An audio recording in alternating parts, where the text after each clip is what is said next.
Hello and welcome back to the Great Ace Attorney Chronicles. You're going to have to forgive me for last episode. A bit of hiccups I had, quite literally. So, this time around, we are actually going to finish case number 4 by straight up investigation. So let's continue, starting from the second part of the investigation.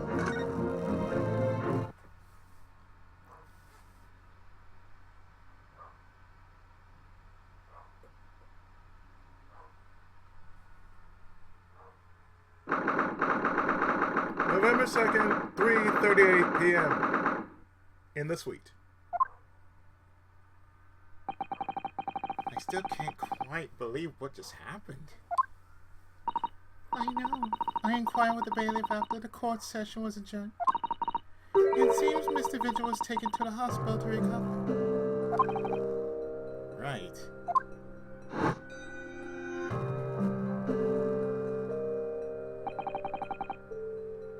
Ten years ago now. Mr. Vigil attempted to commit suicide by jumping out of the window of the prison governor's office. That's what was going on! But ever since then, he's completely blocked the memory of those events from his mind. The man has seen too much.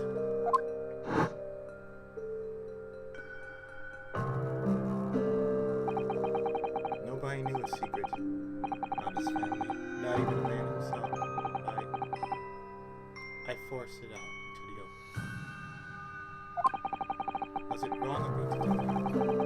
Did I overstep the mark, I wonder?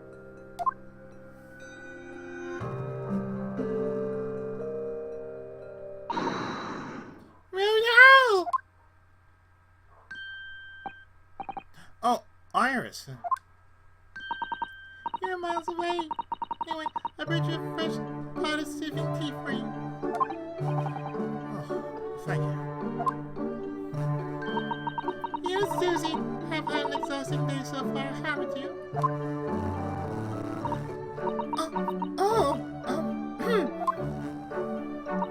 Thank you, Iris. How thoughtful of you. You happen to know where Soames is? We came out of the courtroom back into the defendant's antechamber. He disappeared. Oh, no, I don't know. He just suddenly sprang to his feet and all I said was, I must leave. I wonder if he's pursuing the mystery of Inspector Greggson's death. Well, you know what Harry always saying, don't you? There are mysteries in this world that should perhaps never be solved. For the construction of a solution comes only at the expense of the destruction of something else. What does that mean? He knows very well when you open someone else's own wounds, you often open your own too. Hurt me, hurt you. Hurt you, hurt me.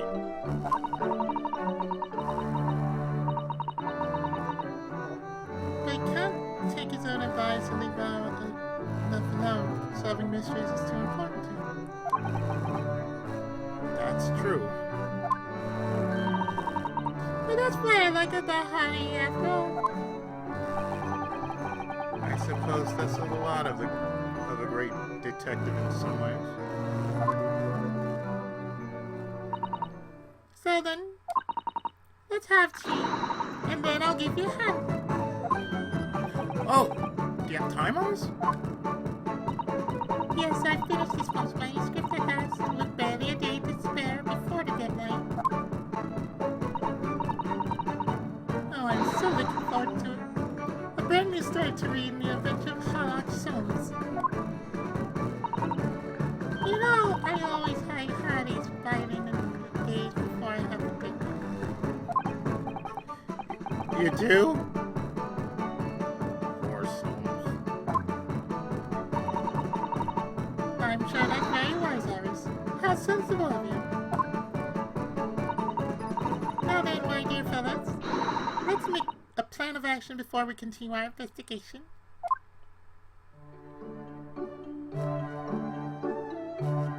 Well, let's talk about the trial. So how'd it go this morning? Oh, we still don't know the truth about what really happened, but one thing's increasingly clear. Lord Von Zieks definitely didn't do it. Oh, goody. Yes, that's right. We managed to uncover several new facts as well. Oh, really? And there was another development too.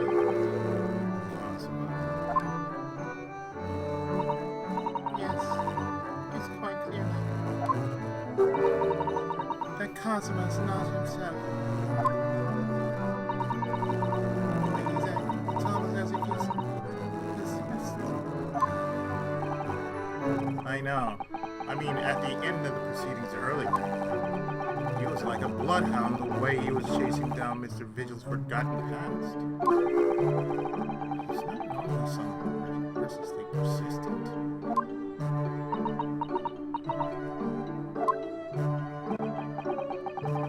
What's going on in his head, I wonder?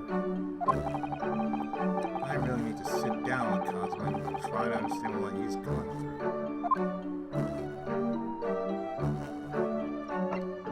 The representatives. If Gregson was really murdered the day before his body was discovered, then Lord Von Zieks has to be innocent, you see. What? The day before? Well, that should be easy enough to work out just by examining the corpse, surely. Yes, you would expect so, but curiously, no time of death was included in your autopsy report. That is curious. There are still unanswered questions about Lord Von Zieks. What do you mean?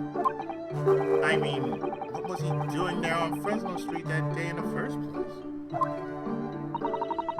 Well, according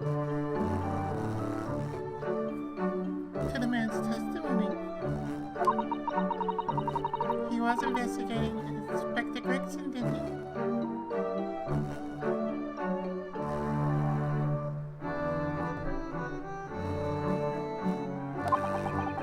And turns out that little room was actually in the inspector's secret office. Oh, that sounds like it has all the makings of a wonderfully devilish plot. Then why was that notice board in there covered in all those particular papers? Papers? The papers about cases with a link to the Reaper. I'm starting to get a bad feeling about all this. Okay, that sounds more like something horribly devilish. We must start by looking into Inspector Gregson's movements of late. His movements.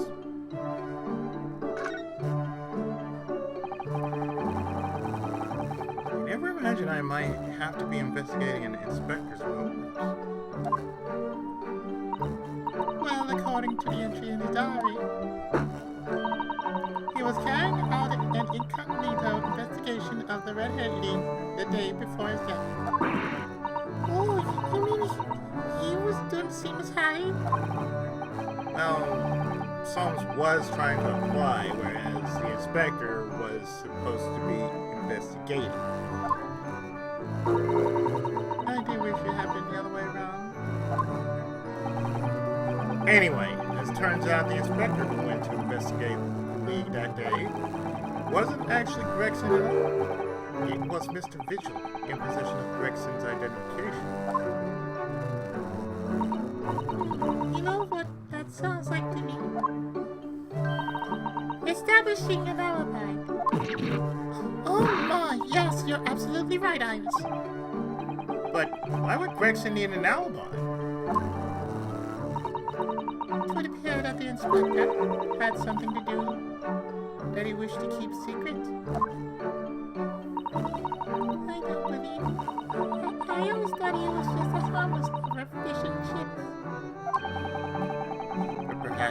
they were seasoned with something more potent than salt or vinegar.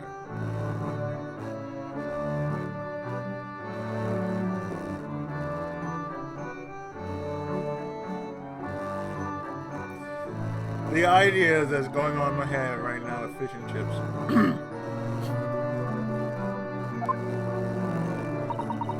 I think perhaps we should try to move away from food analogies. Yeah, I know. I'm thinking too deeply into food, but damn it, I can't help it. Well, anyway, if Lord Von Seeks felt the need to investigate Gregson. Yes, I agree. We must try to find out what he knows. Mr. Vigil's condition. Vigil, you say? Isn't that the name of the lady who came to visit Harley yesterday? That's right, to ask Mr. Solms if he would help her to find her missing husband. Only Soames completely passed the buck to us. Actually, didn't you say that Mr. Vigil had been taken to a hospital? You know which one? Oh, it's St. Silas. I'm starting to wonder if all the other hospitals in London have closed down. But that's amazing, Rhoda. You found the lady's husband already. Oh, I suppose I have. By accident. 20 years ago, while Mr. Vigil was the chief warder at the prison, he was responsible for overseeing the professor's incarceration. No. So when the convict escaped, he was held responsible and immediately dismissed. Sometimes I really don't want to grow up. Here's more. For 10 years after that, while he was ostensibly working as a peddler, he also had another secret job. He was paid by Gregson to be a stand-in, to impersonate the inspector. Personally, Grexy, but why? I have absolutely no idea. Jenny was right. I'm starting to think all adults are absolute criminals. Including you, Bruno. I haven't paid anyone to impersonate me. That means he has ties to Professor and to Inspector Grexy, though. So I do think we ought to pay a visit to Mr. Vigil, don't you? Back to St. Sinners, then.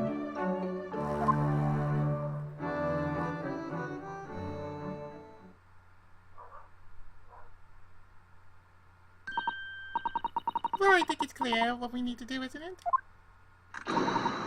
Let us investigate, my dear fellows. Oh, Iris, you're even more enthusiastic than usual today. If anyone has anything to hide, my special Wilson shooting iron will soon set them straight. That water pistol. It's stuffed full of piping hot It's stuffed full of a piping hot extra special blend of mine. And I'm quite sure it will be very effective. I'd better be careful not to hide anything. Well, it feels a little strange that Soames is nowhere to be seen, but still, let's go and see what we can find out.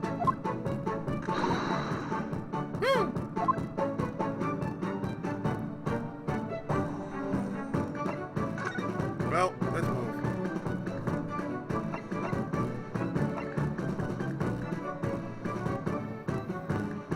To the office.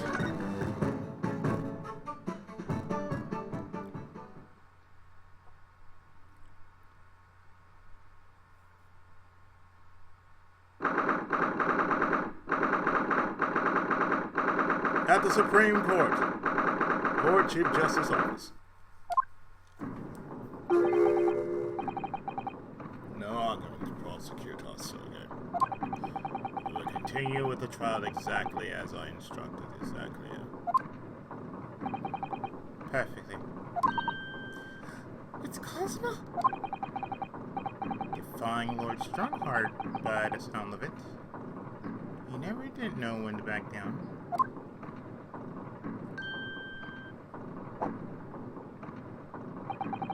On your way now, Asogi. My lord.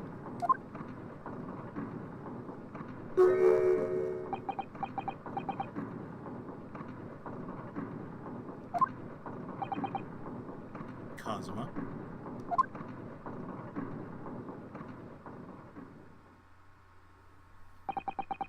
He left without saying a word.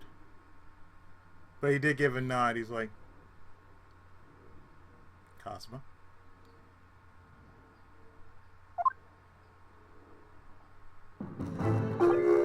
Yes, what are you doing here?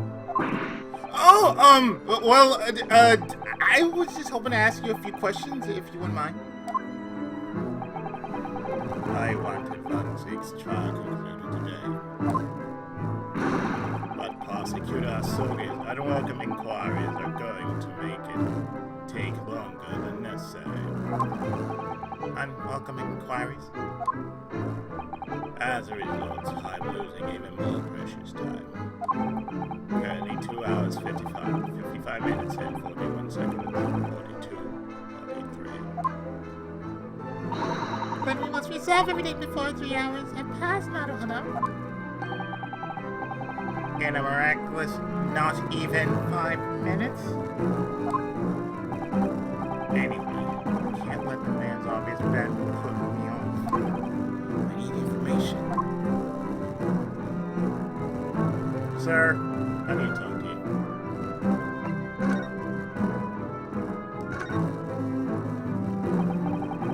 Does Prosecutor Asogi believe that Lord Van Zieks is the Reaper? I wouldn't know. It was 10 years ago, that fateful closed trial, that Lord Van Zieks made a name for himself among the judiciary. But the next trial they fought, he lost.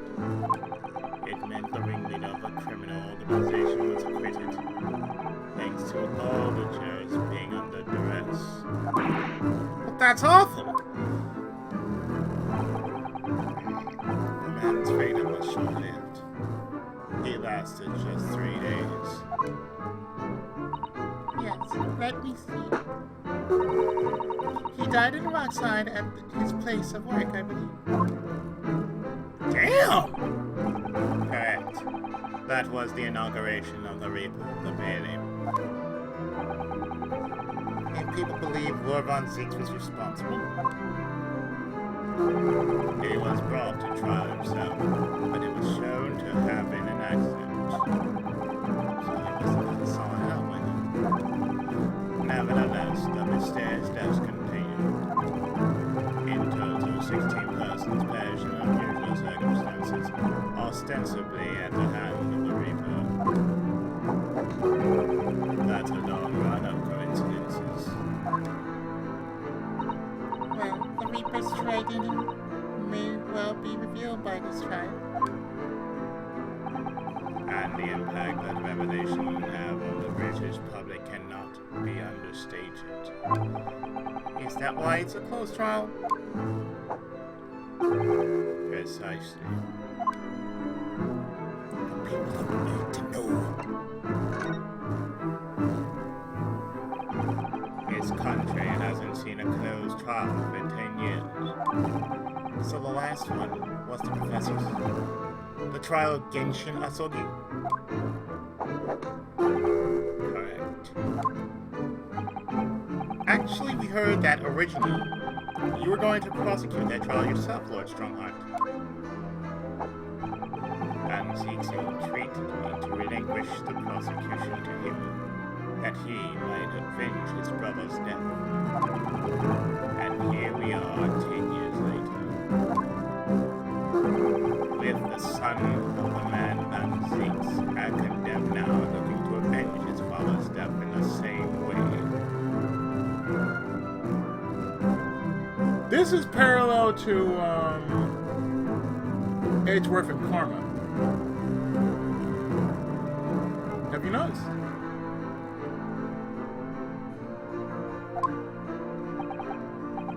You say what goes around comes around. However, it would seem that the new young prosecutor is harboring some ulterior motive as well. Cosmo? I like my organization to run smoothly in the exact manner that I prescribe.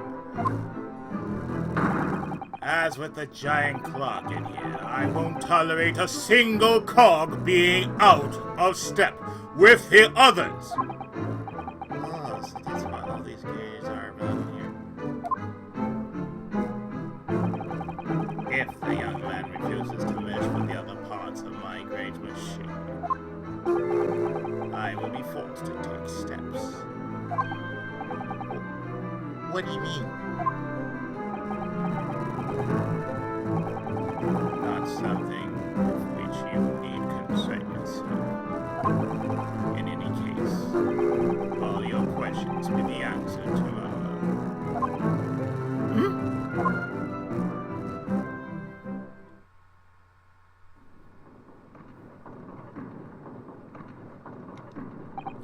Now, I shall have to ask you to excuse me. As of this moment, I've been delayed from attending my next meeting by precisely 3 hours. Oh my, that is a long time. And I hold you entirely responsible. Even though we miraculously managed to fit everything into not even 5 minutes. I wonder if you might agree to us, talking with Prosecutor Asogi. Discussions between defense and prosecution outside of the courtroom are generally frowned upon. However, I will make an exception in this case. Now go. You can find him in his office. Oh, thank you.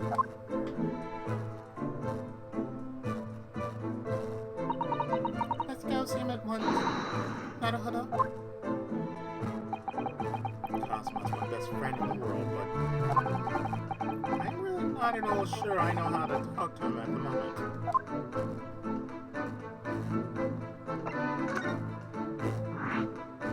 New location has been added.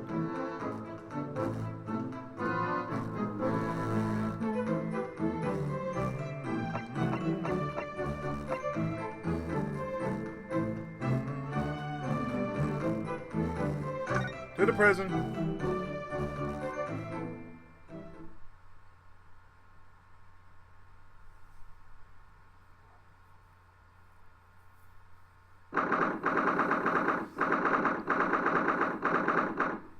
Cell 1. What 1-6 is reading, Mac? He doesn't seem he wants visitors, does he? But he must have noticed that we're here, surely?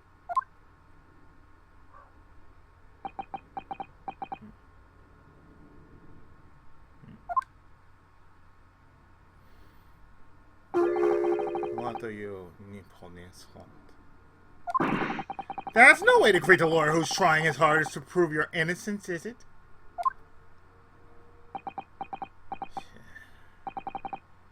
Perhaps not. I apologize. So what can I do for you, Naruhodo? Not 1-6 speaking honestly.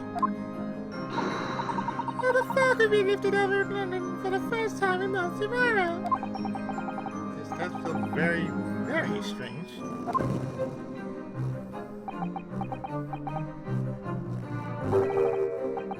I must say, I was impressed. Oh, well, thank you. Not by your felony police. Or prosecutor friend. Oh, Hi. It's sardonic, don't you think? For a man such as me, so loathing and beneath me is to be entirely at the mercy of another tool. I suppose it's retribution for having played the part of the Reaper all these years. Played the part? Alright, man, talk to me.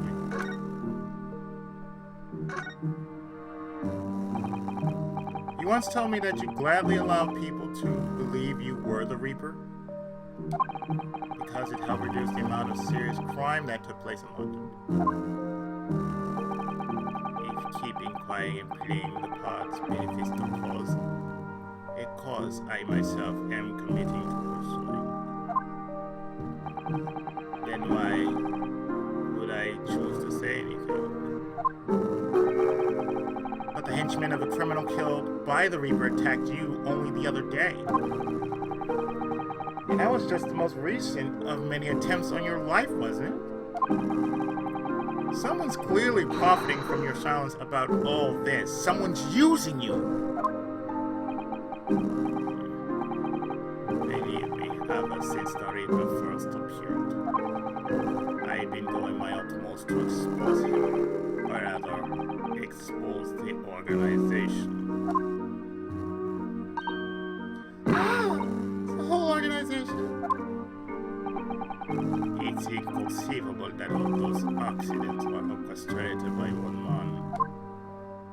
The Reaper always appears to have very accurate information about the accused in each case, which can only mean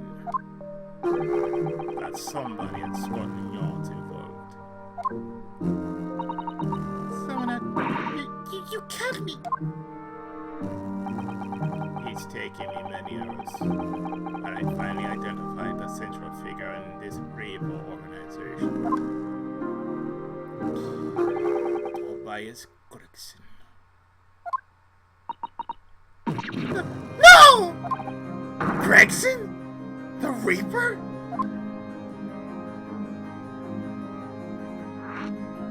His secret. So the reason you were investigating Inspector Gregson is because you intend to expose him as the Reaper?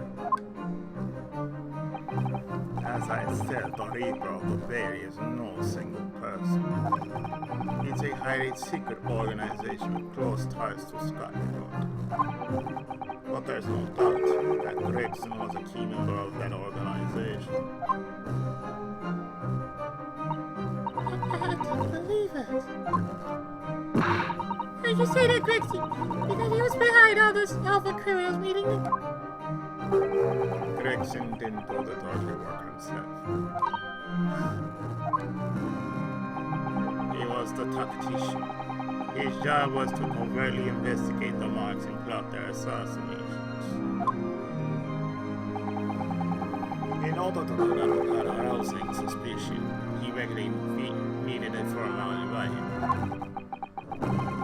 Which is where Mr. Vigil came in, posing as the inspector. Izzy knows nothing of the Reaper.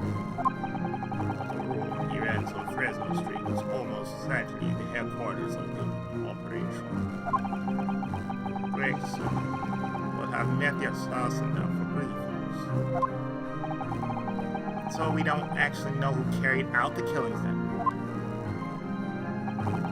Actually, I do have a name. You what? Well, if you can name that, you have the true identity of the Reaper already then? Or if I can name the woman. Oh. She's a young woman by the name of Asashi.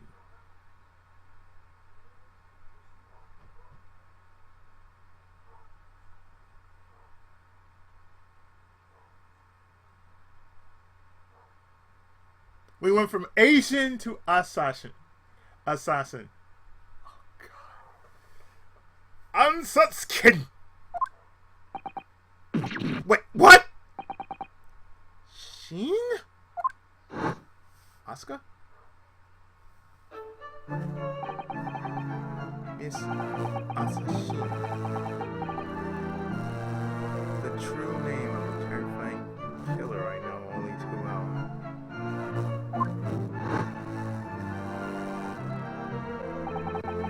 She came to Japan posing as a visiting student and murdered Dr. John H. Wilson.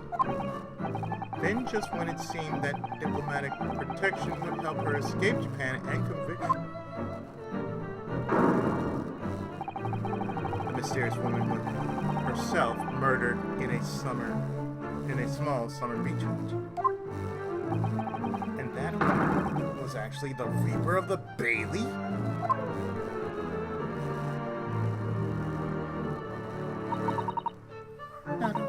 This perhaps isn't the place to discuss. No, of course not. You can't mention it here. The fact that she killed Dr. John Wilson. Because Iris doesn't know. And it's very likely that the man was her father. Assassin. I should have father know at once. Yes, I agree.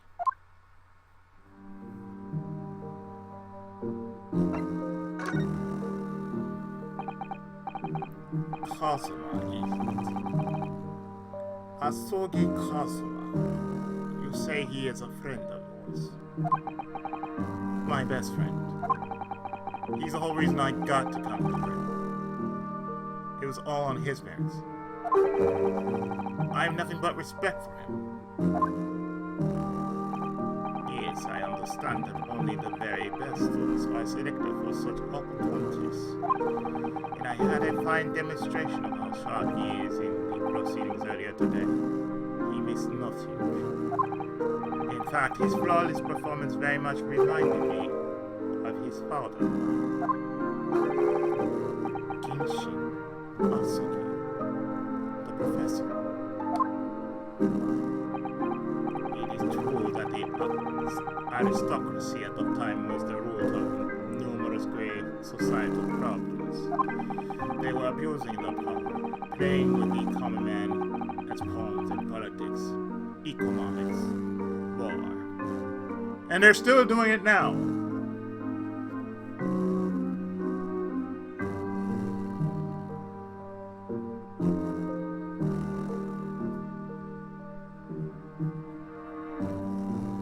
And this is why you should vote for the right people in office.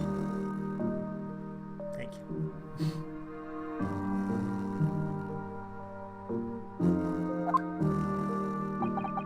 In many ways, Asogi was carving out a canker from society that we British couldn't deal with ourselves. I see. But that's precisely why it makes no sense. Clint was a noble and upstanding man. He wasn't corrupt. Why did that damn Nipponese have to go and take my brother's life? In spite of having once saved mine. He saved your life? How'd that happen?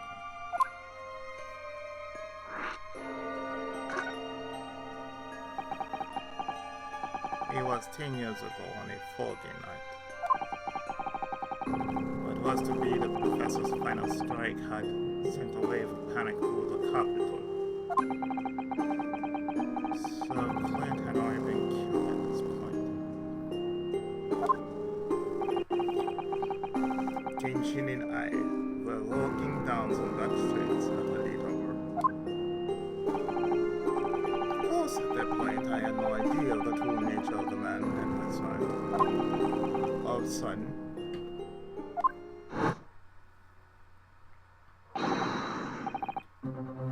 don't make it pay. You're coming with us.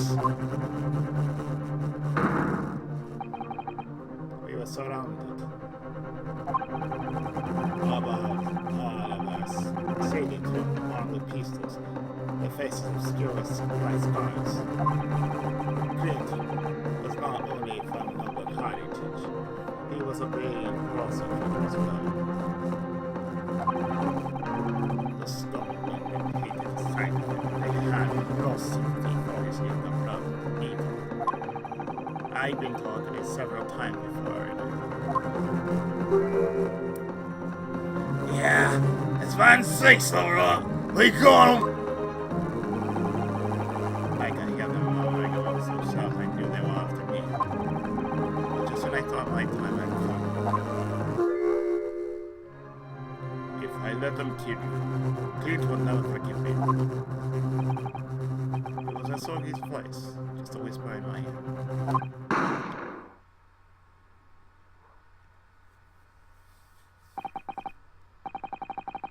After that, I don't remember exactly what happened. The next thing I know, there was silence all around. Genshin lay on the cobble street. Blood was seeping from his left hand. He shot at me.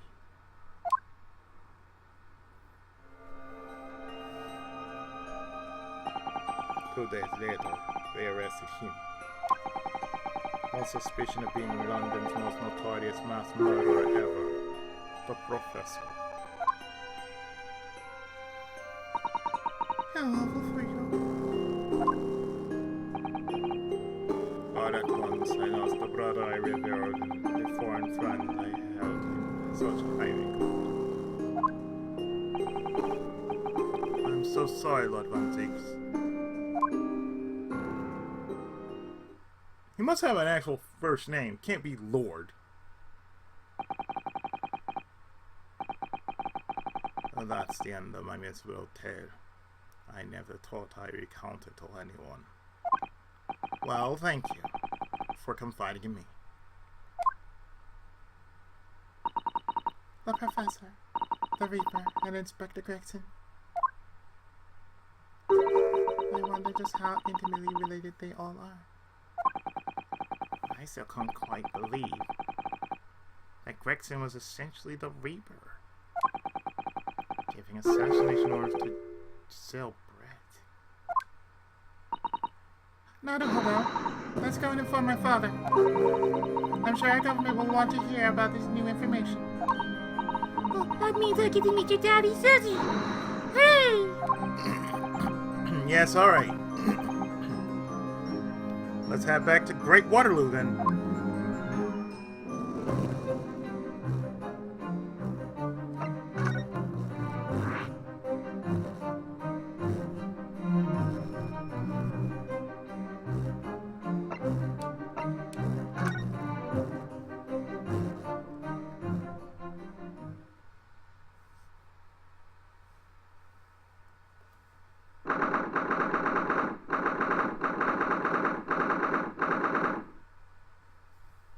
In the foyer. I thought it yesterday, I think it again today. This place is so princely. It's a wild guess, but I have a feeling you'll think the same tomorrow too. Might you have the funny fragrance in whatever they're serving in the tea room here, though, wouldn't you say?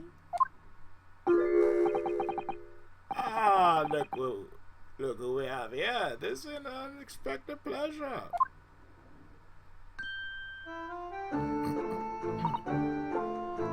Oh, Father! Oh, is this your daddy, Susie? How lovely! What a charming young lady, and you are.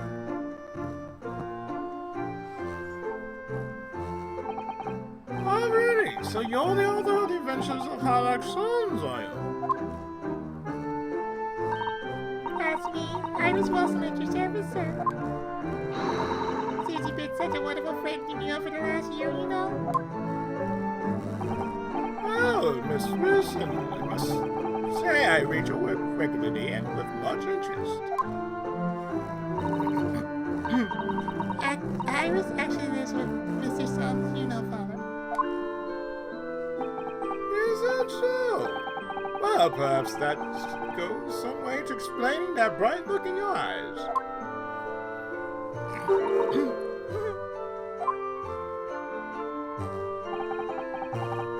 You wouldn't be smiling so early if you knew just how bright she is.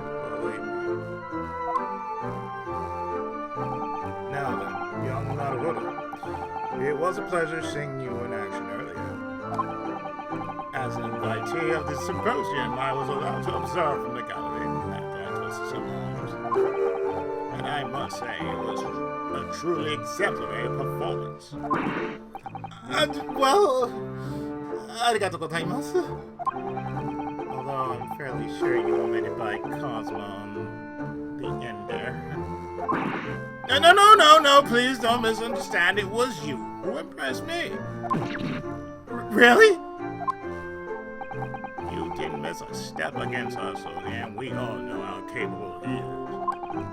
Really, to have matured to such a fine defense line in less than a year is quite extraordinary. It's very kind of you, Saxon. And really nice to hear. What I saw in court today confirmed what I had been hoping for. The favor I mentioned yesterday, Naruto. I trust you haven't forgotten. Oh, no. You did mention something, didn't you?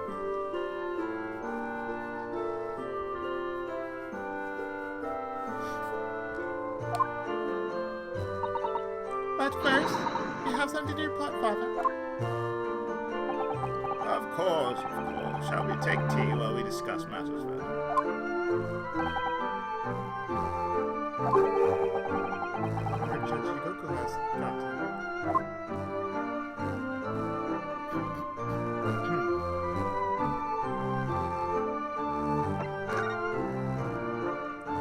The Reaper.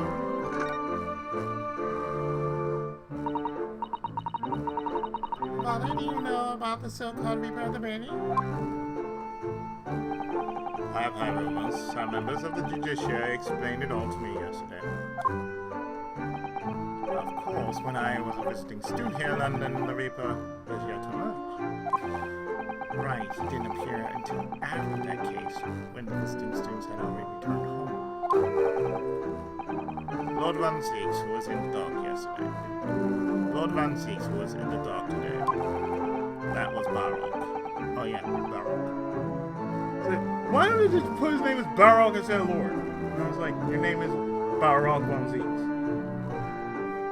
Put it there as like Baroque instead of just like saying Lord Van Zeeks. Too much respect there, but I get it. That was Baroque, the younger brother of Clint, I believe. Oh, that's right, and he's known throughout London as the Reaper, as you've heard, but the truth is, it wasn't him behind all those mysterious deaths. It was somebody else. I see. So what you're saying is there's been a professional killer at work. Exactly. Someone by the name of Assassin, in fact. I beg your pardon. Did you say Assassin? You mean to say that Giselle Brett's woman who was responsible for killing my great friend? Oh no, a friend of yours was killed. Professor Mikitova, I think perhaps we shouldn't discuss this right now. Because the friend the professor's talking about is Dr. John H. Wilson. And that's not someone we want Iris to find out about. Not like this, anyway.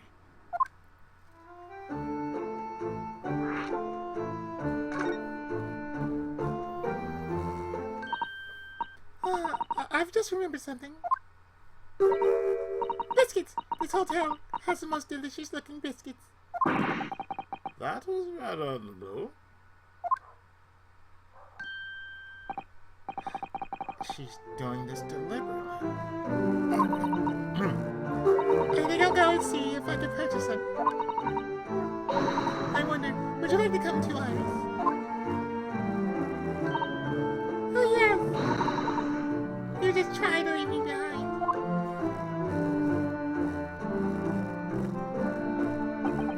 So that young girl is called Iris Wilson, is she? Yes, that's right.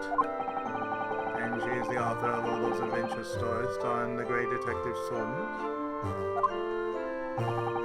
But the name of the credited author isn't Iris, is it? It's Dr. John H. Wilson. Yes, I know. That's the name of her father, you see. Huh? Father? Dr. John H. Wilson. I was deeply indebted to the man for all the kindness he showed me during my time in London. That's why I was keen to reciprocate, invite him to the Imperial Human University 4 years ago. But he was murdered last year by Giselle Brett. Why? Why would I handle the Reaper stretch all the way to Japan? Iris knows nothing about that case.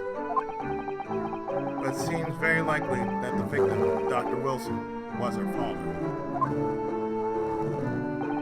Well, I can't say that we ever spoke about his family, so I don't know if he had a daughter. But I think I could say with some certainty that he was never the great detective's partner.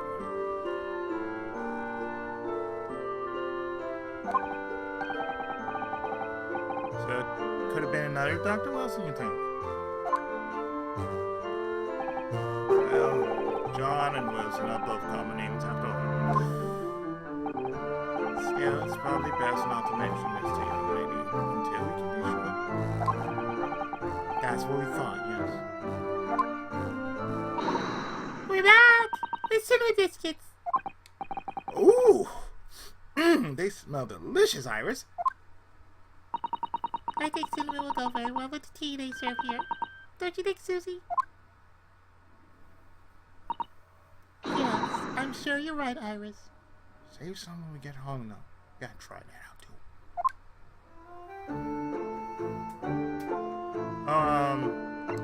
So where's Judge Hell at? I haven't seen Judge Jigoku for a while, have you? Guilty! That guilty stuff in your ears. No, now that you mention it, I haven't seen him since this morning either. I suppose since the symposium topic was postponed, I've gone to explore a great exhibition.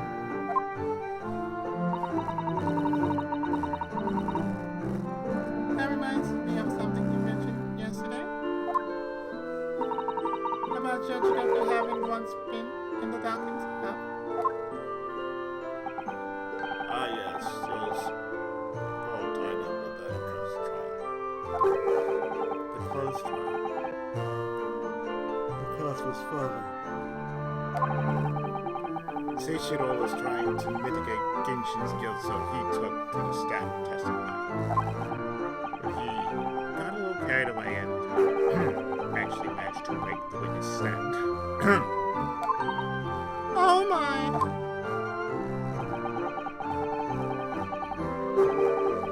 He also said some contemptuous words about the British Empire for which he was charged. Oh dear. Although it's wormingly easy to imagine him doing that. Well, it was alright in the end. He was acquitted, and we returned home to Japan together. Oh, thank goodness. Ah, yes, talking to Seishiro Guanyu. I have a copy of the photograph we all took together here yesterday. Please.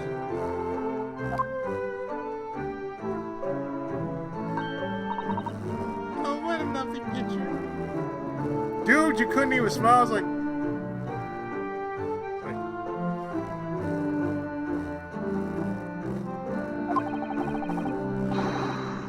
It certainly seems to shout, "We've arrived in Britain!"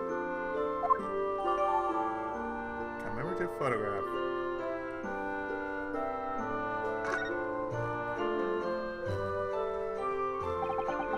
None of us had any idea what was coming when we took that takeaway.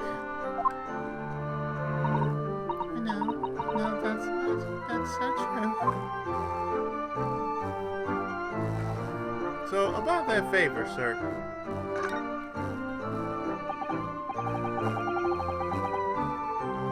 So, you mentioned a favor that you'd like to ask me.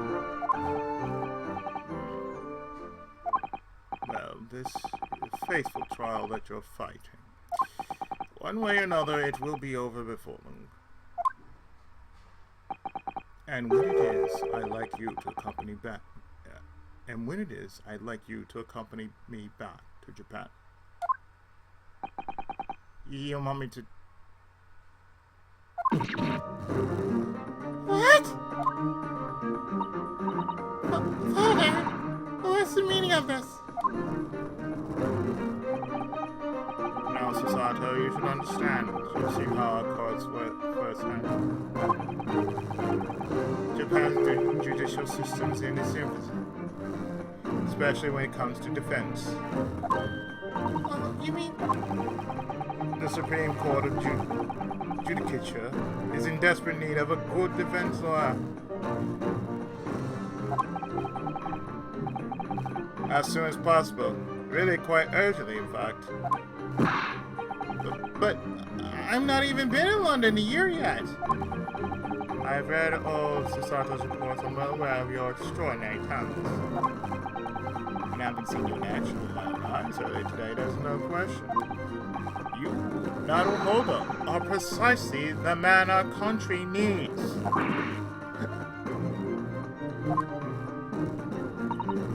So, you believe in them now? But then, what am I supposed to do, Father? Be his wife. You came here to serve as Asogi's judicial assistant. Oh yes, she's supposed to be Cosmo's assistant. Our government's still in the process of deciding how best to deal with his situation.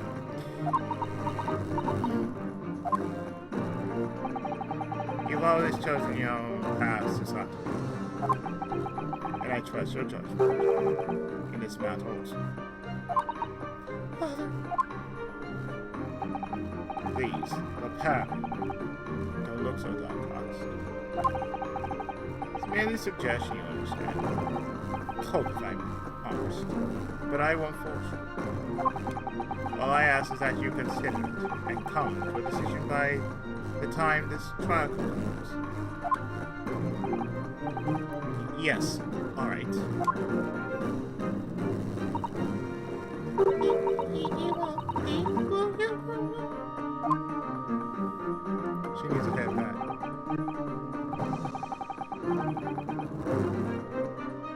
The thought hadn't even crossed my mind. Up until now, I've just been trying to do what I believe to be cosmic. It turns out that he's still alive, so where does that leave me?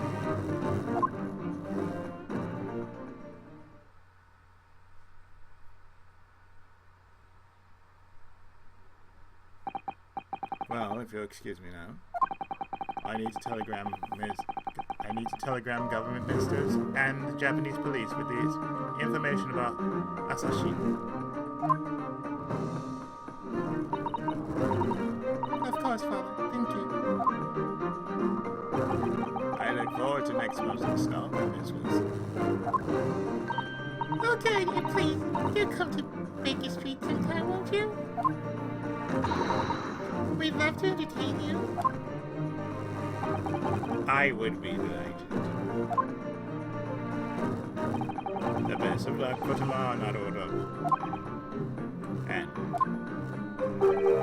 give my suggestion your full consideration, won't you? Yes, I will.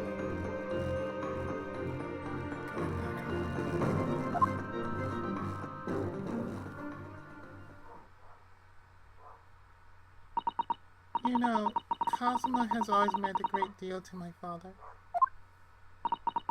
I'm sure he'd love the chance to meet with him and talk to him about all this.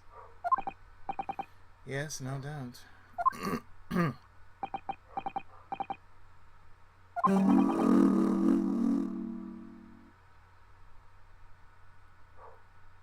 Masashin. Of course, it's so obvious. How could I have neglected to consider the possibility before now? Ah! Soames! Hi! Where have you been? I joined you over here. One extraordinary question. I didn't know you at all. No matter. Anyway, to more pressing concerns. Naruto! Yes? I must dispatch a telegram to your country at once. It's a matter of much urgency. To Japan, you mean? Tell me, to whom can I entrust the task? Quickly now, who?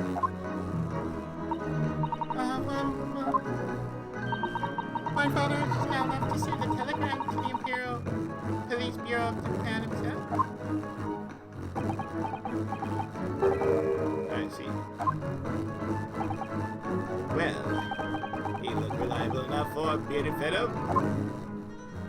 I don't think my father's words could be considered a peer, Mr. Soames.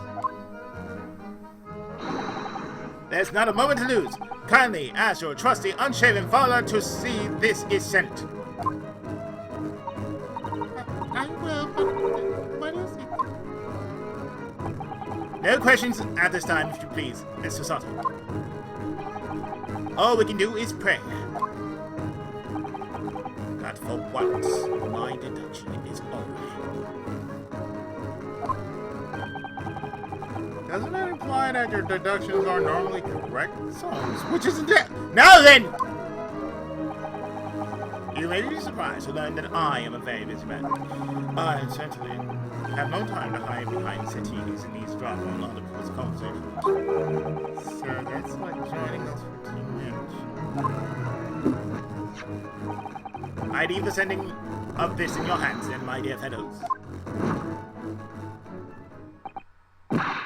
Wait a minute! Soames! He just sort of ran off, didn't he? At quite a pace. And left the unpaid bill for his tea behind too.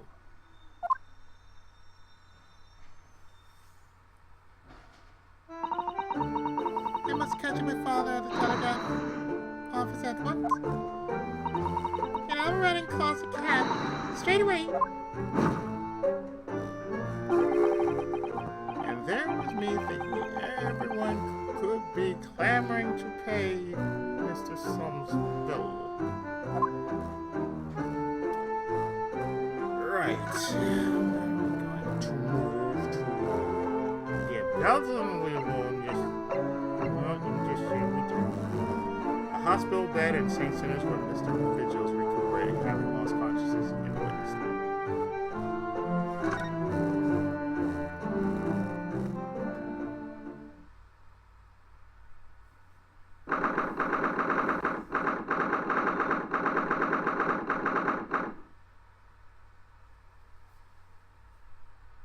Ward 3, St. Sinners Hospital.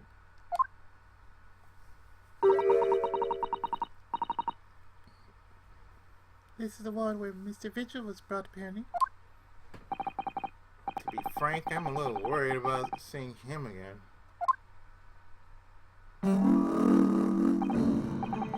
The lawyer. Hello again. Are you feeling better now, Mr. Vigil? Yes, thank you. Somewhat better. I'm so sorry to have caused you to... I mean, it was because of me.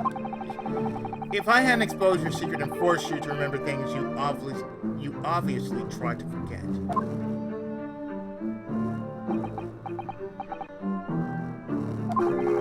The prosecutor was here until a few moments ago, too. You just missed him. Oh! Cosmos beat us to it. He said much the same as you. He was very apologetic. But the truth is, I brought all of this upon myself. Please, don't think like that. Keeping it from Evie, my wife, all these years. I've carried such a sensitive kid. But that's not the worst of it. Over time, I obviously came to deceive myself as well. You mean about your dismissal? Looking back now, I'm beginning to think that perhaps Inspector Gregson didn't stumble across me by accident at all. I mean, he compensated me so generously for acting as his stand-in. He was clearly concerned for my well-being and doing what he could to help. So perhaps Gregson knew exactly what had become of Mr. Vigil all along. I'm sure this is just desserts for 10 years of lies and deception, but it wasn't me that helped the professor escape 10 years ago. It wasn't me! I swear it's true!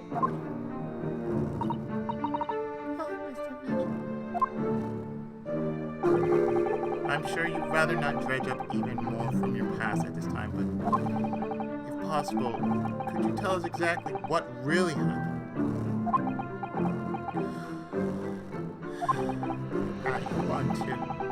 I need to get all this off my chest. I just want someone to tell me what I should have done.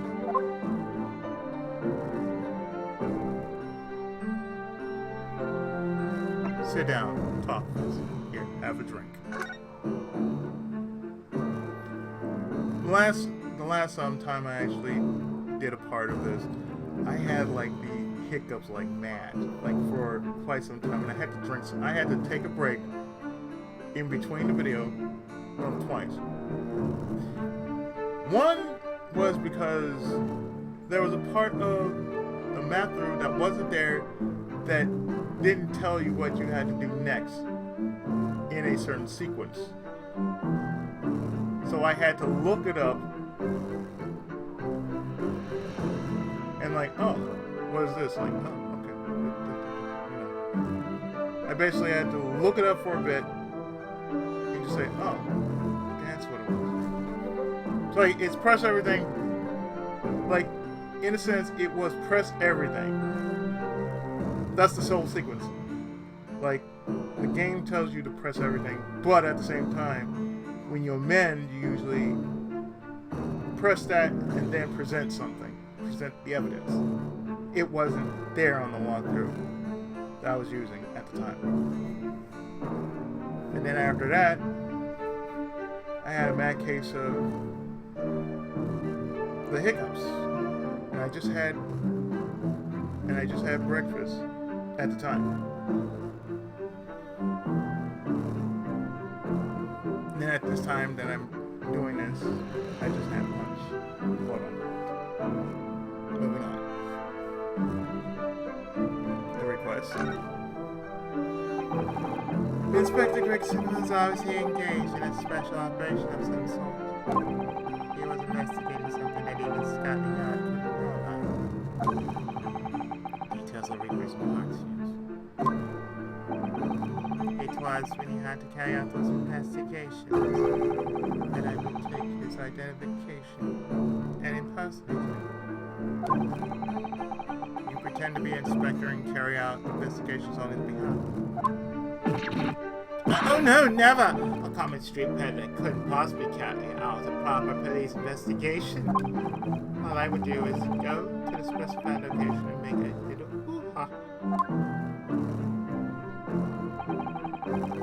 Just something to leave an impression, so everyone there would think that Detective Paul Gregson was here. So that's what you were doing. So that's what you were doing on the day prior to the incident? Yes, he asked me to make an appearance at the park on 9th Street for the Redhead League event. So as usual, I flashed the inspector's identification around and was very vocal about my presence. How that you were taken prisoner by those redhead frosters? Yes.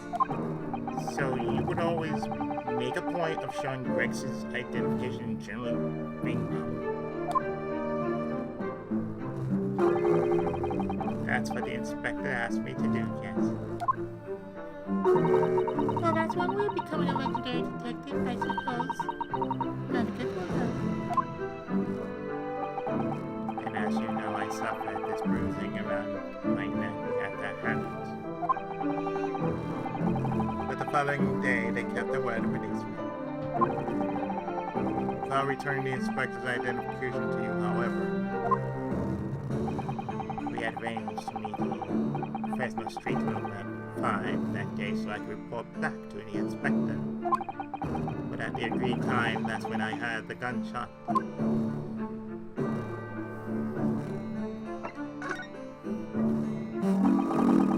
It was midnight, June 17, 10 years ago. Same time scheduled for the execution. But the professor's execution never actually took place, did it? Or rather, the execution itself must have been used to effect the plan of escape. I hardly dare to imagine what a chilling plan it was. Barclay was renowned for being the highest security prison in the country. Everything that went in and out, the place was searched multiple times. But there was one notable exception. Or rather, one notable loophole, something that was never questioned. I have a feeling I know what that loophole was now. The coffins into which the bodies of the executed convicts were placed, correct? Yes. Once the coroner had confirmed the death of a condemned convict, the body was taken into his coffin for immediate burial in Millgate Cemetery just behind the prison. The chief warder first had to sign the necessary papers. After that, no member of staff was permitted to touch the coffin containing the body again.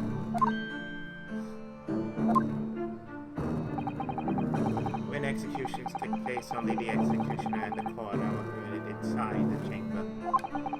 I would wait in the adjacent room for word that the condemned convict was dead.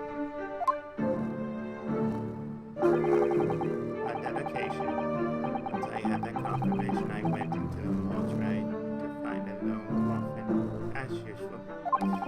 The procedure was that I would sign the paperwork having checked the coffin and nearly shut. For some reason that day, the coffin was already nearly shut. No! I didn't think anything of it at the time. I assumed that my deputy must have checked the coffin and nailed it shut before I arrived. So you mean the coffin contained... Yes, I can only imagine that Asogi, having escaped his execution somehow, was alive inside the coffin. The coffin was then taken out through the main gates and deposited in Lowgate Cemetery. Presumably, there wouldn't have been enough air inside to breathe for long. So in the early hours following the burial, somebody dug up the coffin again to set Genshin free. But in the end, he was fatally shot in the graveyard anyway. What on earth really happened in Lowgate Cemetery that night, I wonder?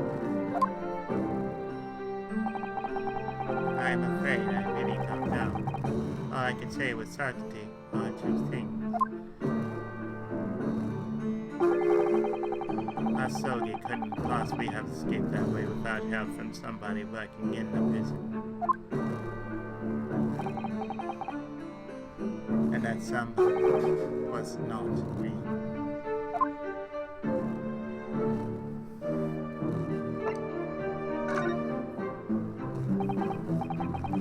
Obviously, you knew the man then? The The professor, I mean. Genshin Asogi. Yes, I remember him well, in fact. Would you mind telling us what you know? Having been condemned to death as he was, any contact I had with the man was short, obviously. After that trial, which was carried out behind closed doors, attended only by elite members of the judiciary, they called for his execution to be carried out at the earliest possible opportunity. The outcome of the trial was set for the beginning, wasn't it? It was a time of delicate diplomacy when Britain and Japan were in the process of signing an important treaty. That meant that this potentially destabilizing case had to be dealt with swiftly and discreetly. The man had less than a week in total. As I was chief warder, I oversaw his short stay in the cells until his final hour. I remember being struck deeply by his noble character and incredible resilience. What do you mean exactly? He was a killer of many men, but he was always quiet and polite. He was a gentleman, man of his word. In fact, I couldn't bring myself to believe what he had done. So I asked him one day.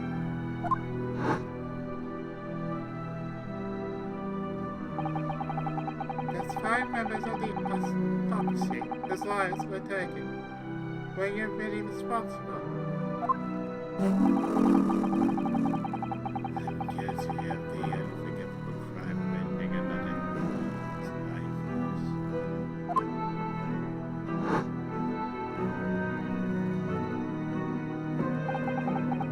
The following day, the closed trial took place and the verdict was no surprise. Guilty.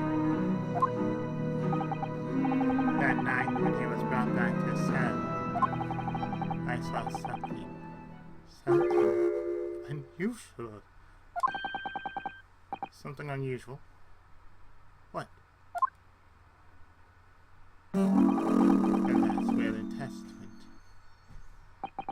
of Genshin Asogi.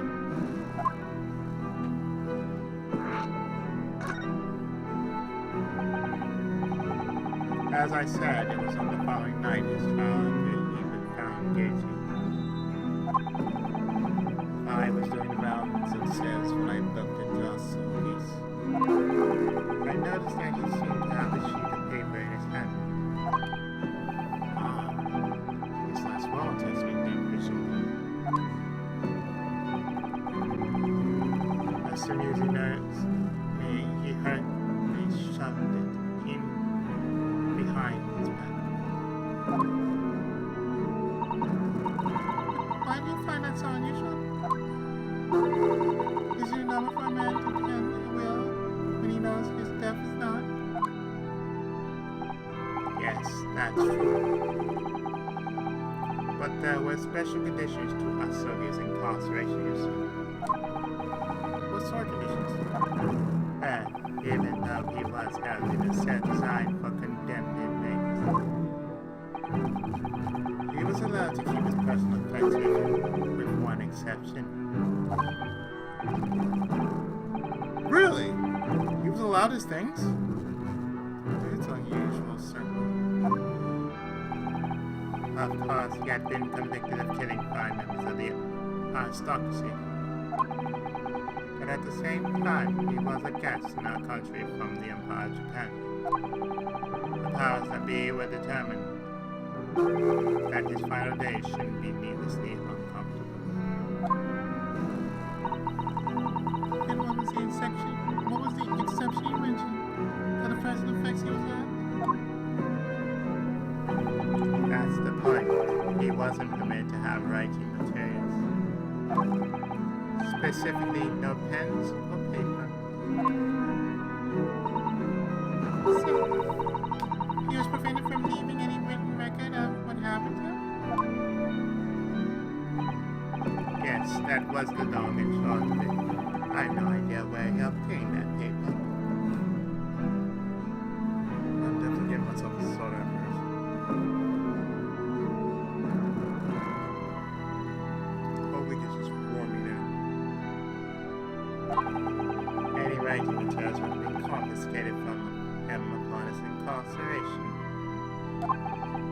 I said he hid the paper behind his back, then he pleaded with me.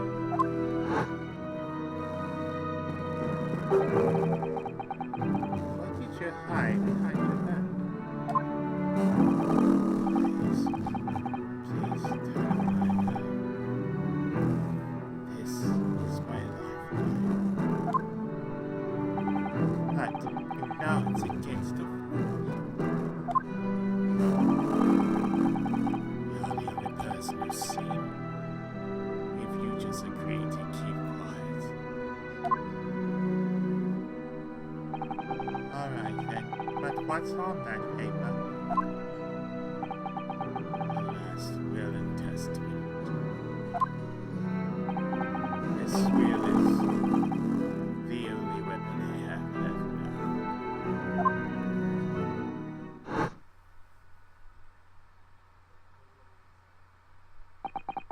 How can a will be a weapon? So I decided to pretend I'd seen nothing, and I let him keep his will. But then later, it just seemed to vanish without trace. What? What do you mean, it vanished? It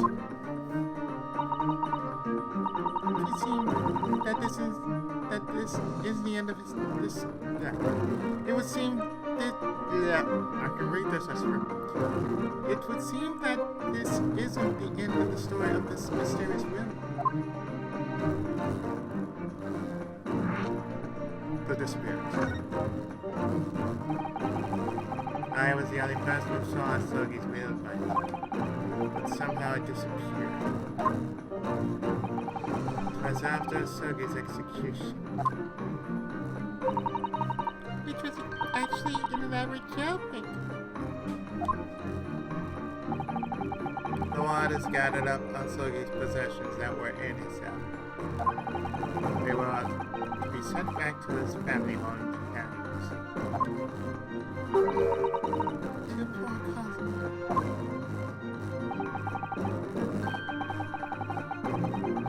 And you're saying that it wasn't anywhere to be found among his personal effects? The will, I mean. That's right. Though I did search through them myself.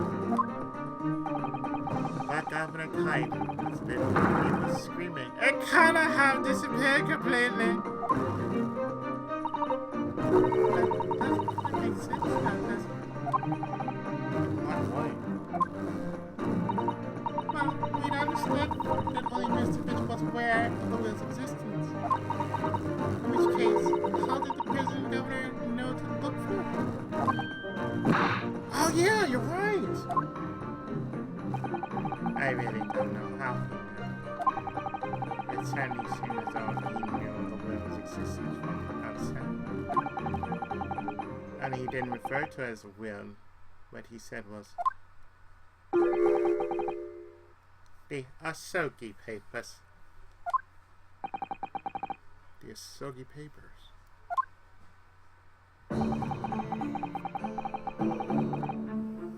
I really can't tell you anything of the subsequent event. Because, well, that's what happened.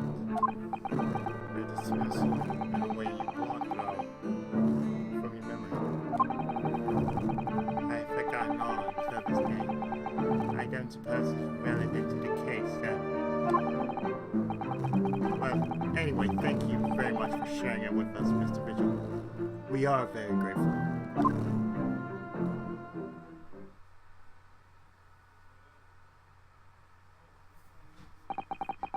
I'm afraid there's really little more I can tell you. My wife Evie will be here shortly, so I do hope I don't appear rude, but... No, not at all. Thank you again. What will become of you now? Well, impersonating police officers are criminal offense, of course. I imagine that once I'm fully recovered, I shall be arrested. I am so sorry. Dad, please. This was all my own doing. I always knew that this day would come. I wish wish you well. Goodbye, Mr. Vigil. Keep the vigil for Vigil. Ah! Before you go, there's just one thing. Yes? What is it? The Asogi papers. I'd be very grateful if you make no mention of the things I told you about them. Presumably for some good reason.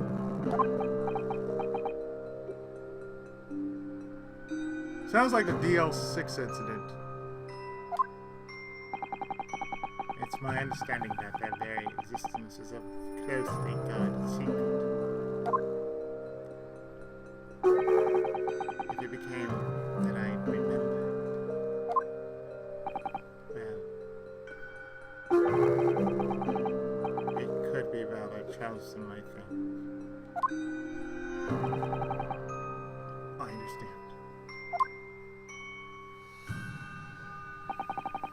Some sort of will that Genshin Asogi penned just before his death, which the man himself claimed was his last weapon. I wonder, perhaps it has something to do with his plan to escape. If there's anyone who might know more about a document that Cosmo's father left behind. It will be Mr. Vigil's coffin there. Then we know precisely where we must go. Back to Barclay Prison.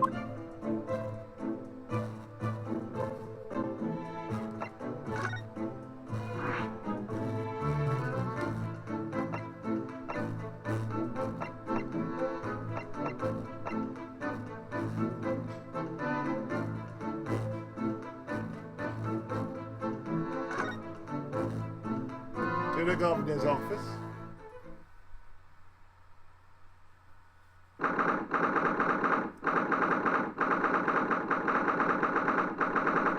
It's probably 5 o'clock by now.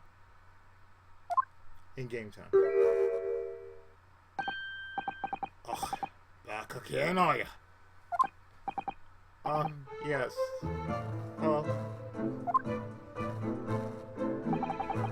I've had all the bunch of investigations. I read the report just now. You found them, Vigil? Yes, luckily. Well, anyhow, the ladder doesn't work here anymore, so your case is not to do it, but... Nah, I wouldn't have liked you.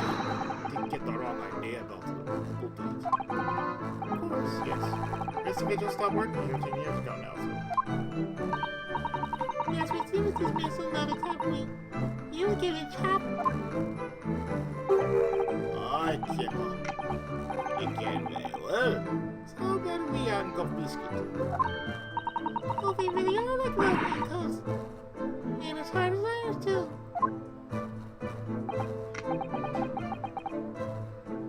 So, what brought you down here today? Well, there's something else we'd like to ask you about, actually. Is that so?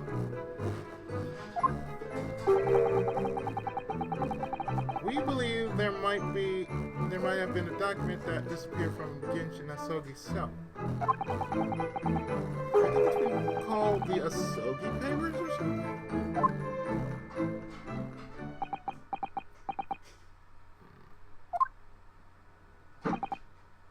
Did I say no? Did I not say? Corrections does not do things that might have happened at Walkley. Leave the past in the past, laddie. Let's not foot our boots with Reverend did those. His expressions changed completely. We're clearly onto something here.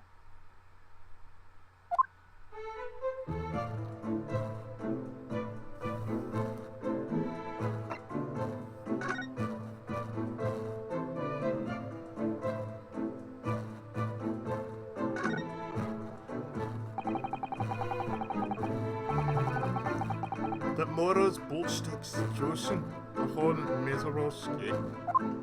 They were Buckley's dark as eye. Shocking embarrassment.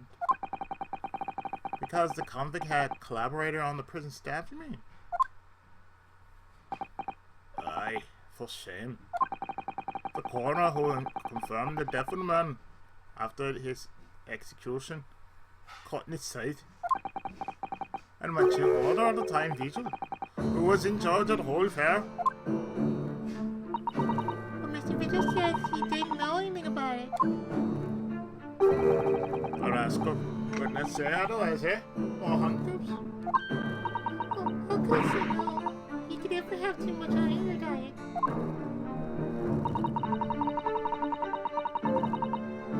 When Mr. Vigil was handed his dismissal notice as a result of what had happened, he was Sergeant jumped out of your office window, didn't he? I didn't like to say. But that's just Vision trying to get hold of it. Do you not think he wouldn't have jumped from the shock of his crimes being exposed, eh? I do. You wouldn't have said otherwise, though, would you? Of course, I cannot show no responsibility myself. I shouldn't have let him deceive me. Actually, there's barely anybody that can... What went on at the time? Gregson had been murdered and Dr. Sai forbidden from having any visitors. No visitors? Someone obviously doesn't want her giving anything away. Well, we're not going home empty-handed. And I wouldn't dream of sending you packing with not give up. Yeah, like a handcuff or two. Oh, well, it wouldn't be rude if you know. Wouldn't want to be anemic. Wouldn't want to become anemic.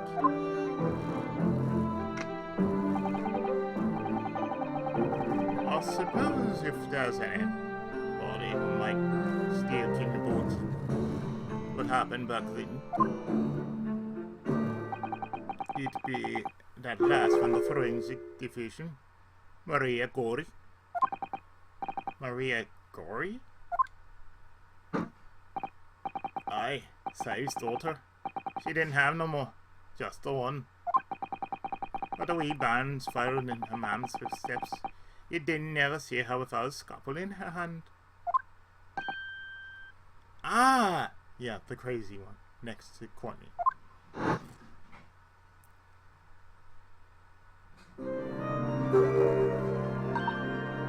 Mama, what is this? Ah! Where'd she spring from?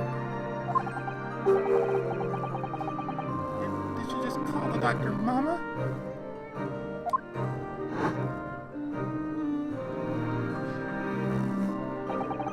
Dr. Sai's daughter Maria Gori. Could you talk to her? Gori? So she's Dr. Sai's daughter, but her surname's Gori? Aye, that's some family history, I'm sure. I didn't get the ins and outs of it. She grew up watching her mom working with the bodies of folk who died in strange circumstances. And decided to do the same with her own life. Can't understand it myself. Perhaps she was driven by deep respect for her mother.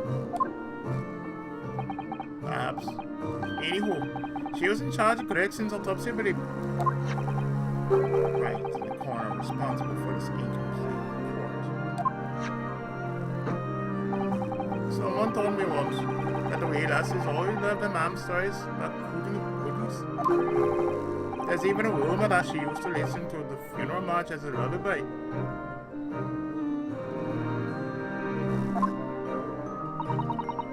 Mother, perhaps her mother might have told her about the autopsy from the case 10 years ago.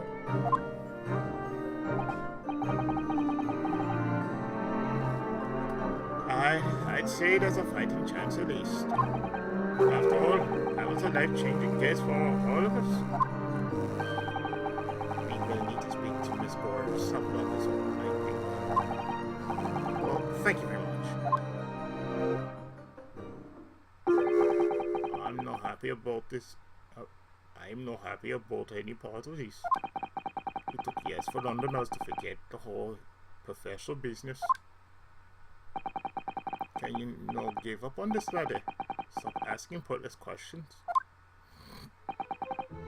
I'm sorry, I don't like dredging up these painful memories for everyone.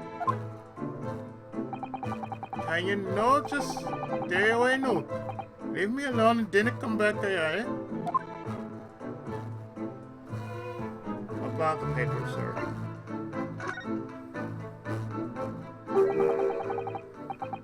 How do you come to king about that letter? There's no many folk, even though there's no many folk even here in the prison who've heard of those papers. Well, I can't tell, Mr. Virgil told me. I'm afraid our sources must remain confidential, sir.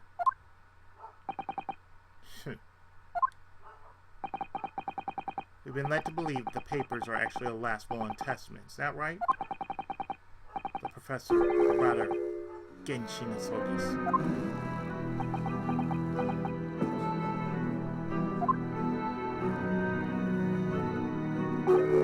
Aye, that's right. You're waiting for him, Jimmy. Is that the end of the story, Travis? But then after the convict's execution, it mysteriously vanished from his cell. Havstall! Of it, how clear? I think you didn't quite get your facts straight. It was there in the same, exactly where it should be. Huh. What we heard elsewhere.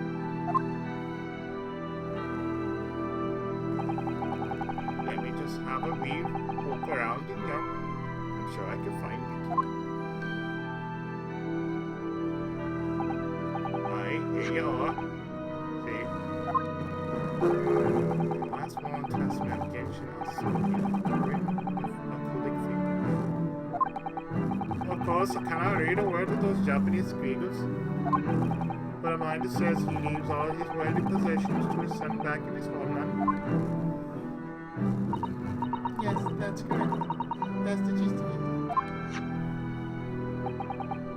So these are the Asogi papers. Aye, of course they are. Papers were written by Asogi. No doubt about it. And Mr. Here, laddie, that's your lot. After all the dramas that's sliced of an execution, they sent the man's possessions back to his clan in Japan, and that was the end of it. I think we ought to make a record of this, not a hotel, just in case. The Asogi papers. One thing before you go on your way, Mr. Naruhodo. Yeah? Those papers are not to do with Greggson's death. I preferred that you didn't make no mention of them also the Sorado. I wouldn't just prefer it, considering an order from the highest levels of government. I understand.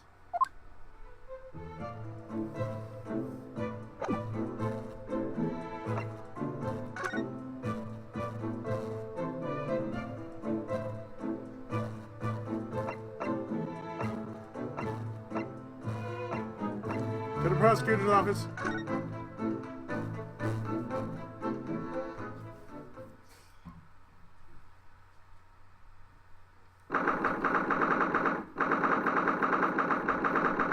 $6.15.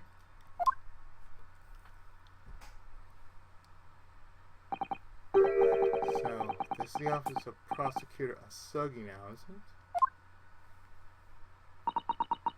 Cousin's doing so well by himself.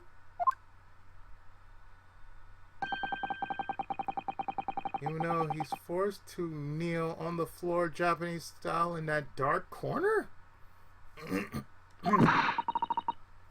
It's his habit to sit Saiza style whenever he's working. Cosmo.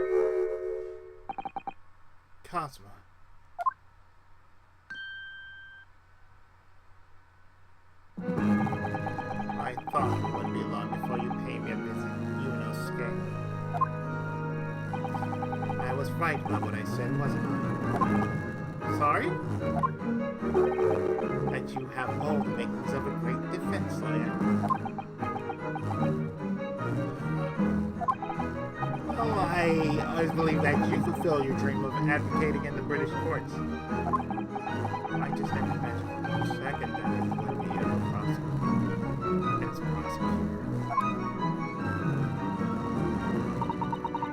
See, You see your stand on the courtroom so casually realizing your dream Cosmo. I'm truly happy for you. and I am truly thankful to you, Judicial Assistant Minotaur.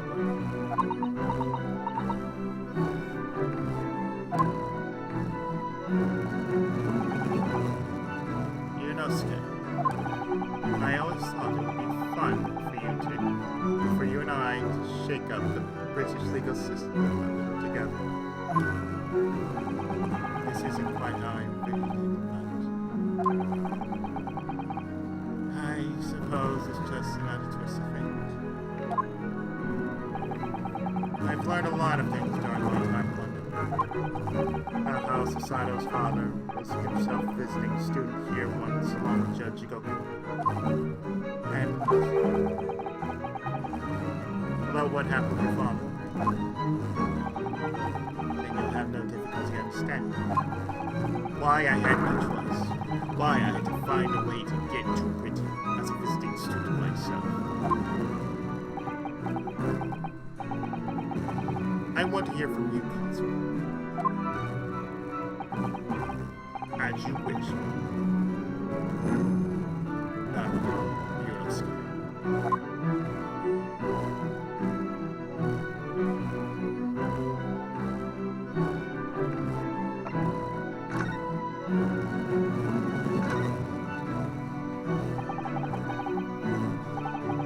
It's getting on for a year now, since what happened on the SS Budaya.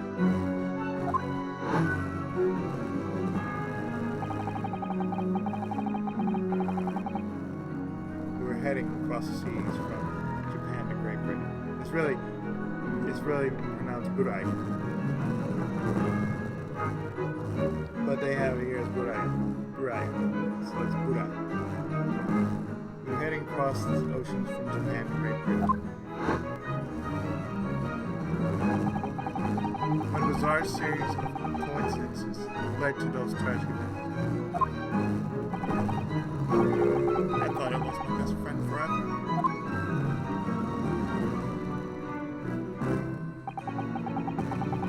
I must have been unconscious for a long time.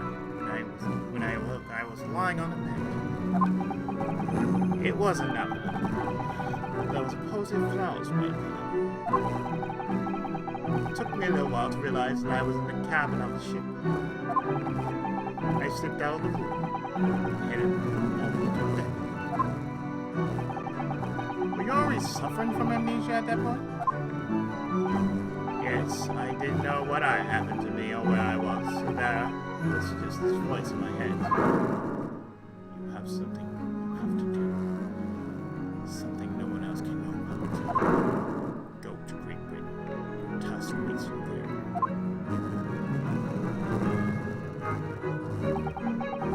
It was a calling I couldn't ignore. It compelled me relentlessly. Out on deck, I saw that I was on a huge steamship and being docked in a large port. It must have been Hong Kong. Yes, it must have been. Presumably just before they were due to carry your body off the ship. I had no idea of the situation, but I did have the feeling that this was in some way my last chance. So I could feel myself among those passengers. Then I disappeared into the crowd by the streets of that foreign ports. So I could plan my onward journey to Great Britain.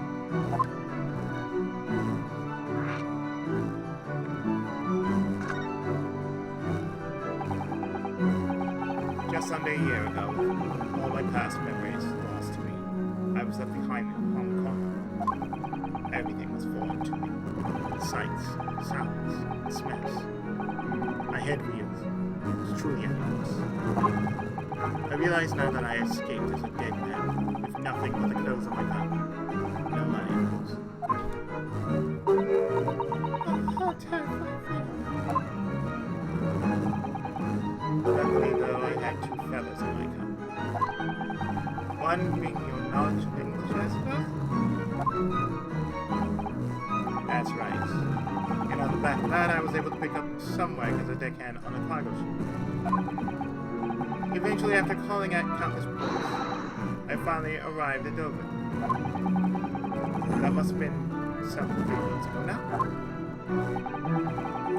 Formidable tenacity of purpose showing itself again. I need to make a lesson, and literally nothing to me. He still managed to make his way to London, silent. Of course, I had no idea why I moved heaven and earth to get here. So how'd you end up becoming Lord Van Zeek's apprentice then?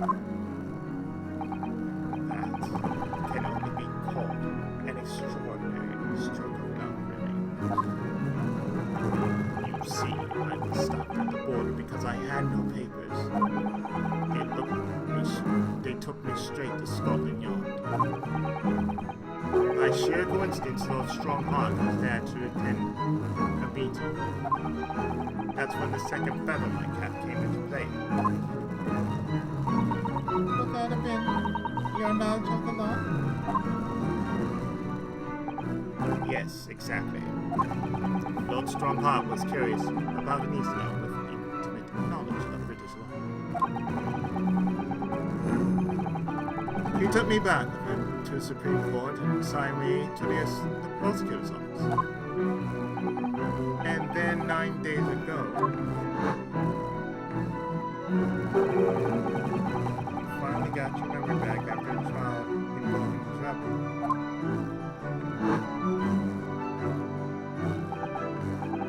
Yes, I did.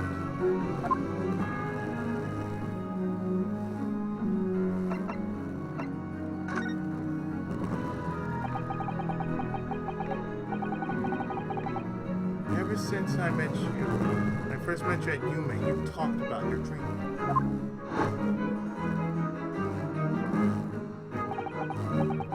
Mark my words, Ryunosuke. I'll be chosen as a visiting student and make my way to Great Britain someday.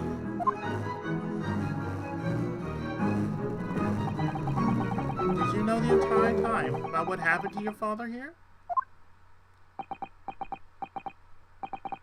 16 years ago.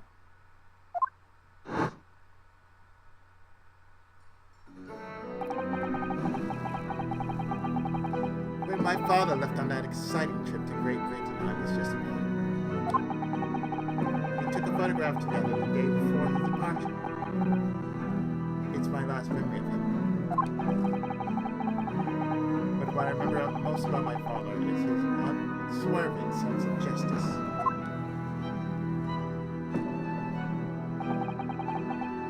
6 years after he left, a gentleman called at our family home. Told me that Genshin, my father, had been taken ill in England and passed away. It was Professor Mikitoba, your father's assistant.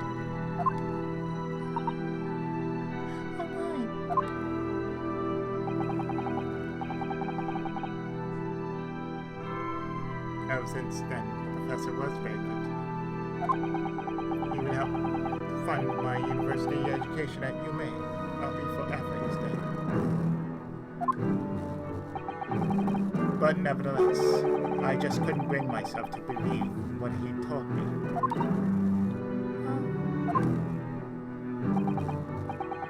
Then one day, a letter arrived at our house from Britain.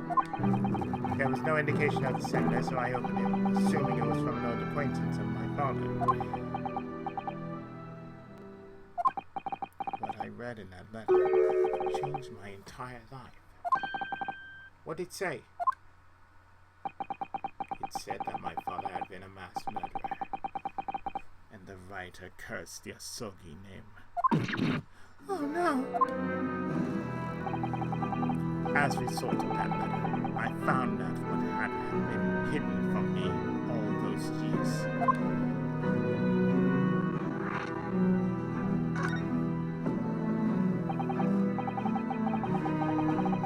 Presumably, the letter was sent from a relative of one of the victims. If whoever had been a member of the judiciary, he could have been present at the first trial. The letter revealed that my father had been sentenced to death, executed for being a killer. I'm so sorry you had to find out that way. I imagine the British government did its very best to silence whoever sent that letter. But someone who knew the truth and couldn't bear the resentment was always going to be a problem. But still, it could have been written by anyone. Why would you believe such a thing? There was a newspaper cutting included with the letter. It was the first I've ever heard of the professor. His terrible killing spree.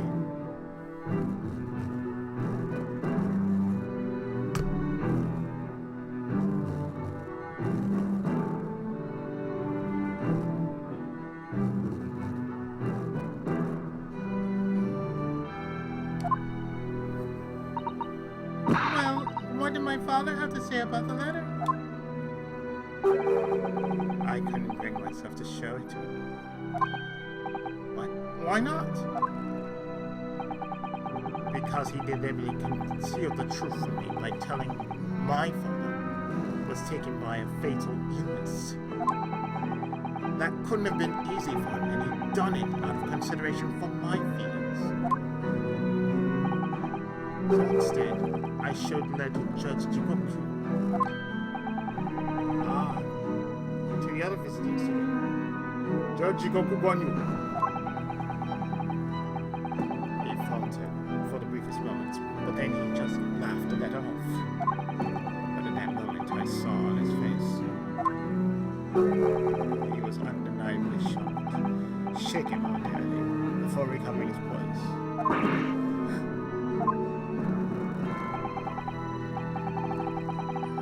A year later, my bereaved mother succumbed to a strain of grief, and she too passed away. That's when I made up my mind that one day, without fail, I would cross the seas to Britain and seek the truth for myself. The truth about my father, Genshin Asuki. And I wouldn't let anyone stand in my way.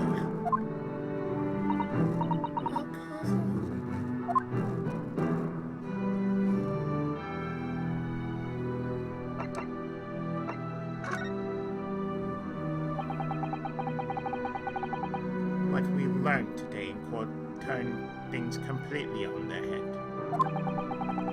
It was an impressive piece of law, Lord Van Zeeks is the Reaper. I almost don't want to believe it myself, but it turned out that Inspector Gregson himself, the victim, was... It's clear that the Inspector was behind the Reaper's activity all along. What? You mean you knew? The real question is, who's been giving orders to the Inspector? Yes, Baroque Van Zeeks is the real Reaper. And I know that 10 years ago, it was him who decided my father must be a mass murderer and sent him to his grave. No, he was merely seeing that justice was done as the law dictates. He's not to blame. Ultimately, it's people who condemn people. The law is just a tool they use to do it.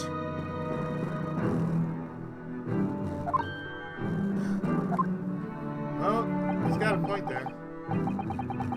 When a man condemns another, he must take responsibility for his actions. Of course, he must. But I know for certain that my father would never have taken another man's life. Cosmo. On the contrary, my father's life was taken by the Reaper.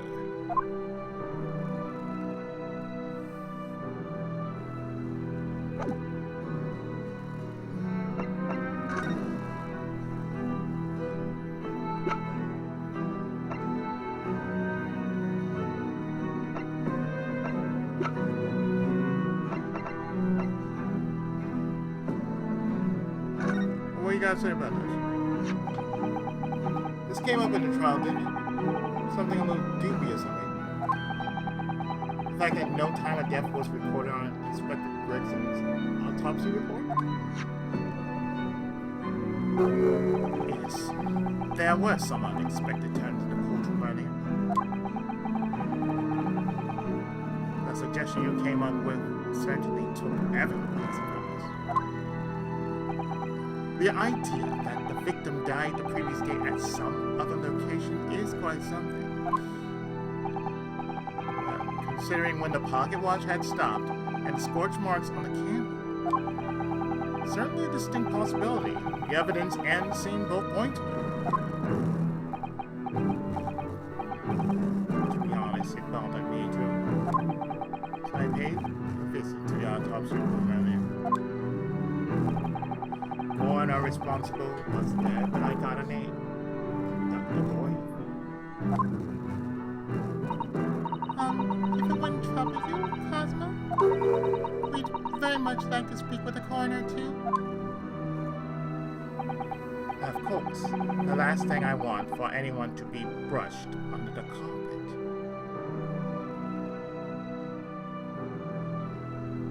Of course, the last thing I want is for anything to be brushed under the carpet. And anyone to be brushed under the carpet as well. Or anyone throwing under the bus or brushing their carpet. Scotland Yard's autopsy laboratories behind No Gate Cemetery. No Gate like Barclay Prison, you mean? You know it, do. The prison where my father was incarcerated and robbed of his life.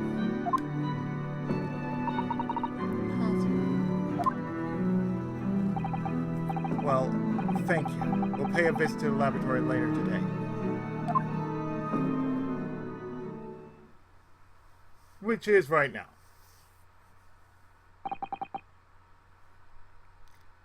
Ryunosuke, I want to thank you. What for? For this. You safeguarded the soul of the Asogi clan. Oh, it is a famous sword that's been in your family for generations. My only slight regret is that I never got the chance to draw it before I returned it to you.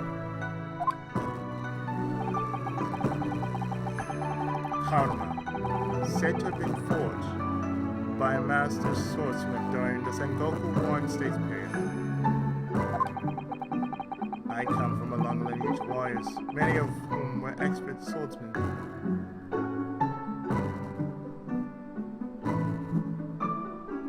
Are you sure you're not from Sakura Taisen? They have trained swordsmen as well? Well, then you're a chip off the old block, I'd say.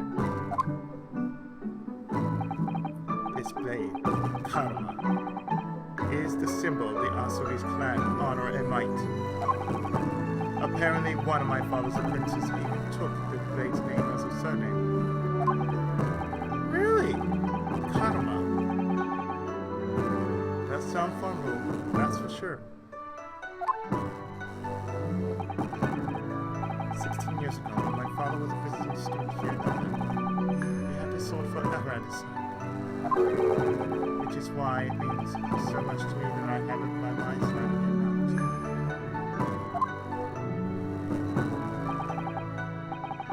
And that is all thanks to you.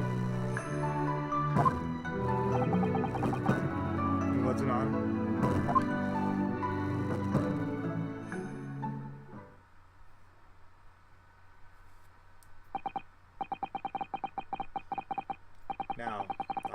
preparations to make for tomorrow. Perhaps I said a little too much. Cosmo, you've changed. No, Ryunosuke, I haven't changed at all. It's you who's changed.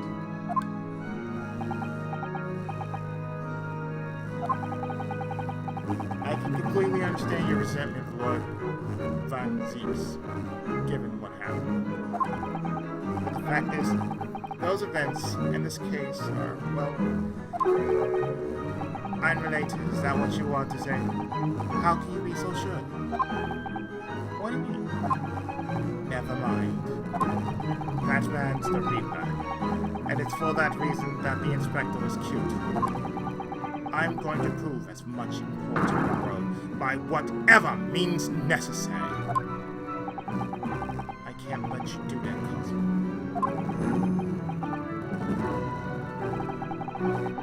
I know you'll do what you have to as a lawyer. But I'm sure I don't need to tell you that you'll be taking any prisoners in a courtroom. I will expect nothing less. Until tomorrow, then. In your bed.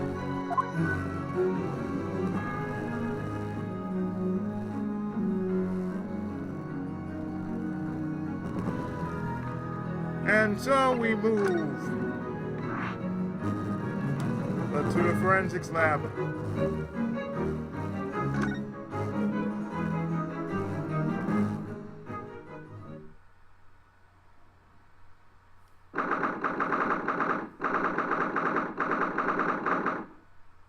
$6:30,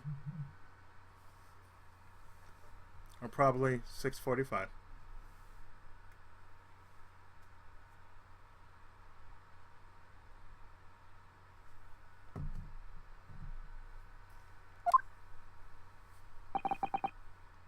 This place really is creepy, isn't it? Well, it being a dead room, it's probably full of spirits of the dissected. But actually, there's a rather pleasing scent of roses in the air. Well, being a dead room, the coroner probably needs a boat scent like that to mask the odor of death. Irish? Do you think we could change the subject?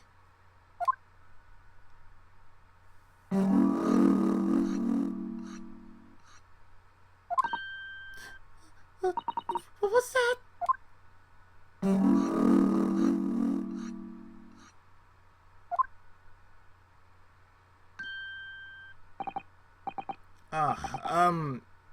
Dr. Corey?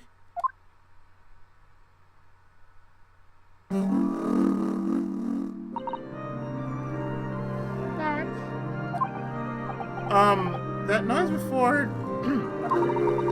I was sharpening a tools. I'd be damned if I didn't keep a perfectly keen edge on them. Right. They're following the collagen fibers in the dermis and expertly sharpened scalpel. Cuts like cheese. Would you like a demonstration? Oh, yes, please. I'd love to see. Then, I think you'll do nicely. Huh? No! I wouldn't do nicely at all! I mean, maybe some other time?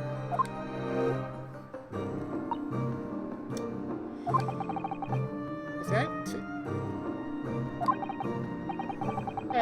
well, we came to ask questions, so,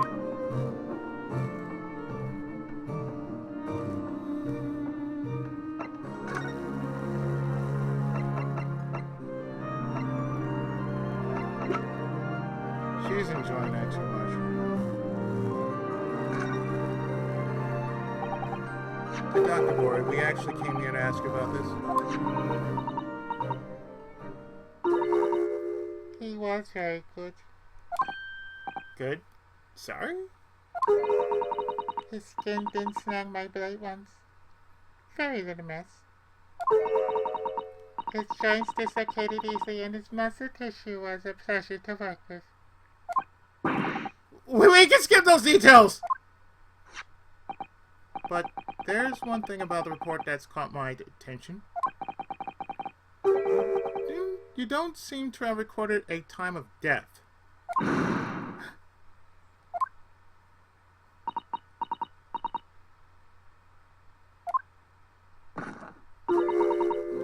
That's not my fault. Oh! That made me jump. Hey, please, tell us what happened.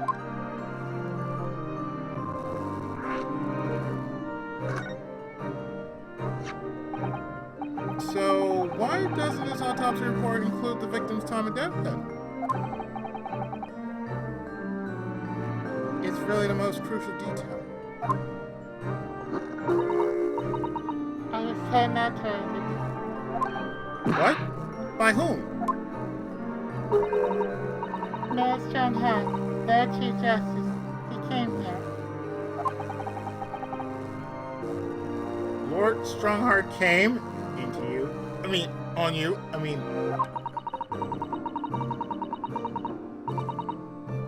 He said that the witness statements about the gunshot and the other evidence, it was obvious.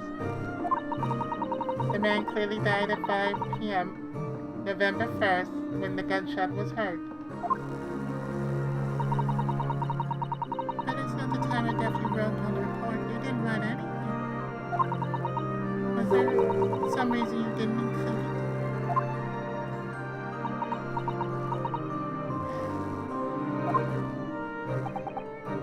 Dr. Gory,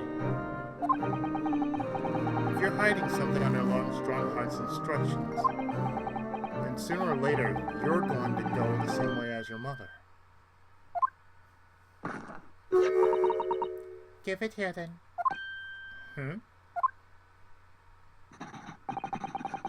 Why is she scribbling so furiously? There. You've written... Well, what's she written? Tell us! Indeterminate. The details of the autopsy have been updated. The autopsy report from the examination of Gregson's body. According to the coroner, Dr. Gory, an accurate estimation of the time of death is not possible. Therefore, indeterminate.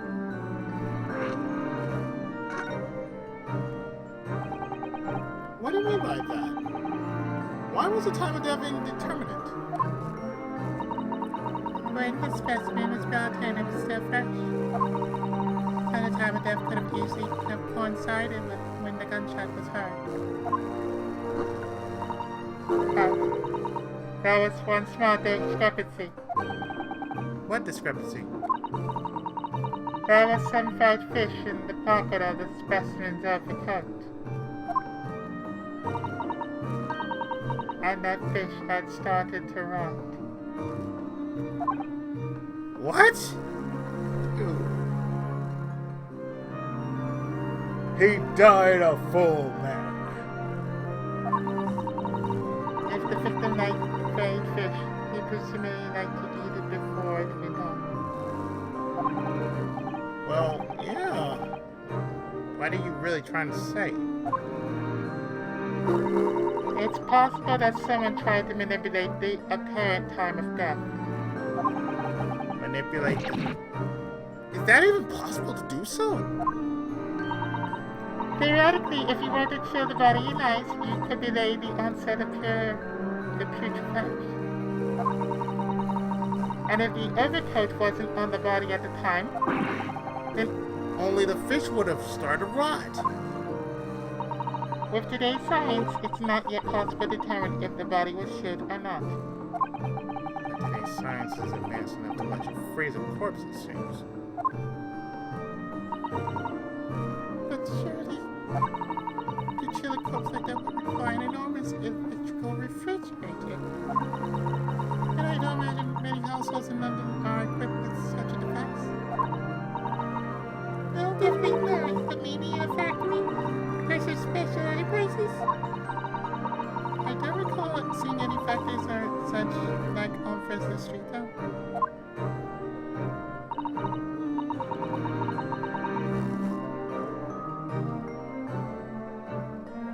I wonder if the inspector's body showed someone. What might the actual time of death happen? I can't say for sure. But at most, it might have been a day earlier. No!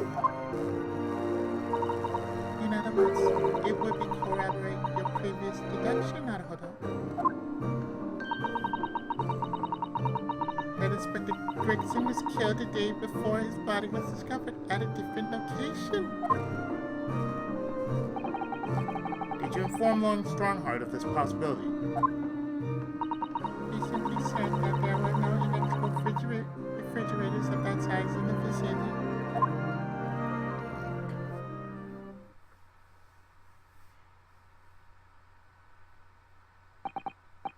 Oh yes, one other thing. Something the governor of Barclay Prison told us.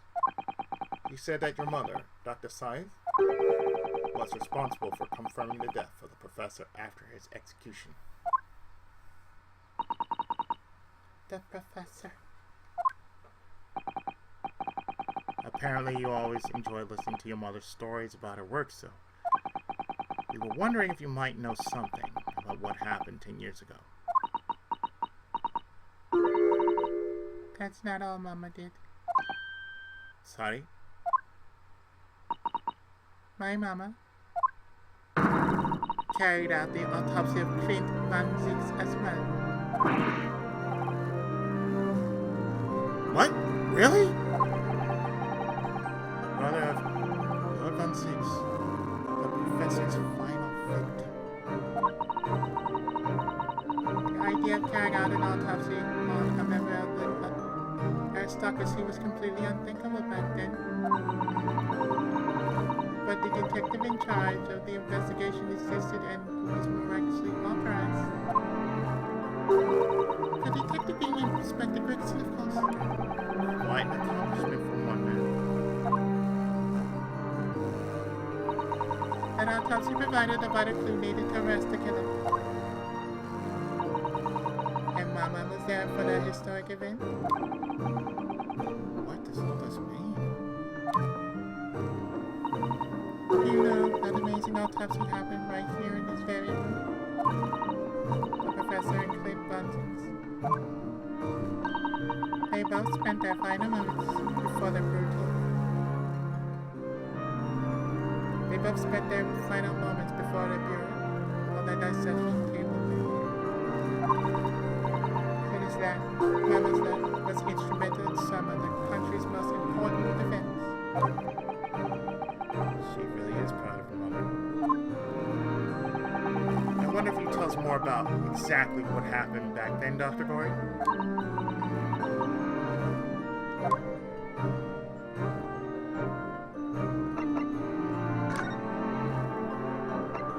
Confirmation to Div.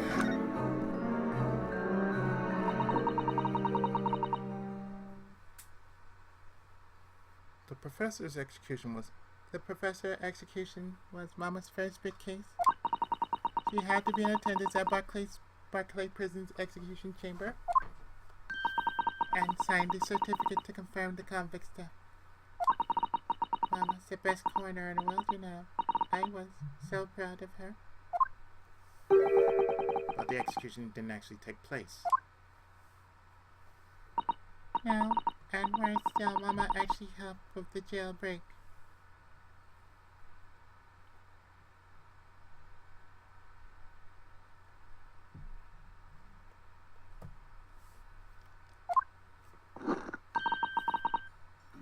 I didn't want to know. Oh dear, you found out recently, didn't you? I believed in her, your Mama, and now I wonder if I'm starting down the same path as her. You mean because you omitted time of death on this autopsy report? That's because Lord Strongheart forbade you from including it. Just right, Mama. I'm sure she was caused by somebody, too. Yes, that's my feeling as well.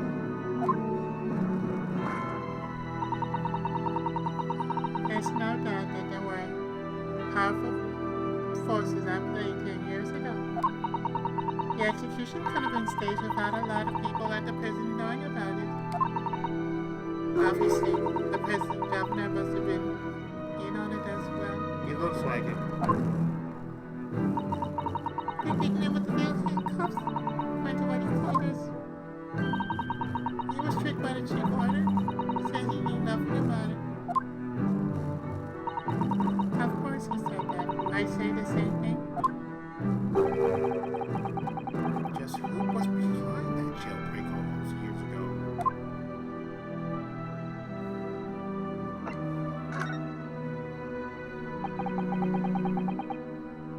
You mentioned the autopsy of Clint. It was at a time when carrying out autopsies of murder victims was very usual. It's still not a practice that's observed in our country even now. It turned out that he was the professor's final victim when the autopsy was performed. Mama was present, although only as a secondary assistant. Person in the procedure was called Dr. John H. Wilson. There's that name again. That's right, my daddy. And there was another one person present, the primary assistant. He was a visiting student from the Far East. Wait, a visiting student? He must have been my father, Eugene Mikitomo. I had no idea Professor Mikitomo had been involved in something so important. But the outcome of their autopsy was the discovery of a vital piece of evidence that led to the capture of the professor. So that's how they came to identify Genshin Asobi as the infamous mass murderer. Do you happen to know anything about that piece of evidence? Can you tell us any more?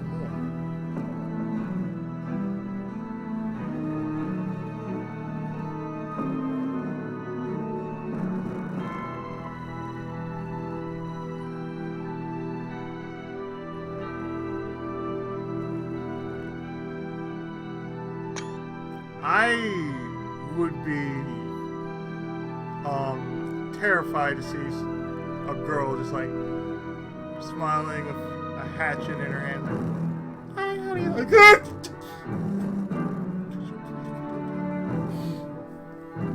It's like, dear, I'm pleased to see you too. Could you please put the hatchet down, honey? Put the hatchet down.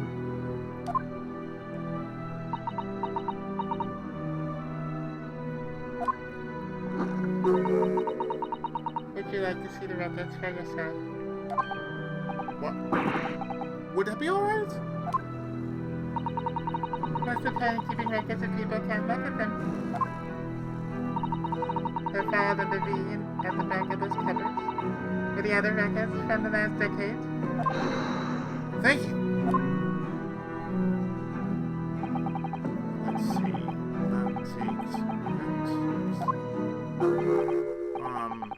That's strange. What, Naruhodo?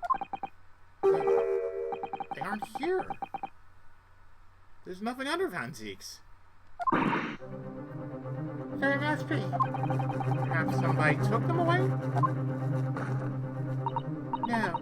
No one's allowed to take documents related to the Professor case out of this room. But you're right. They are gone. Well, when was the last time somebody looked at them? Do you remember? It was. Oh, yes, I remember now. It was 2 years ago. The consulting detective came one day saying that he'd like to see the records. No. You don't mean...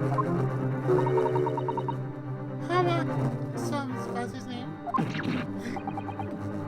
Deep down, I knew that was coming. Do you think he stole the records? Oh no, surely not. I was thinking that I can't.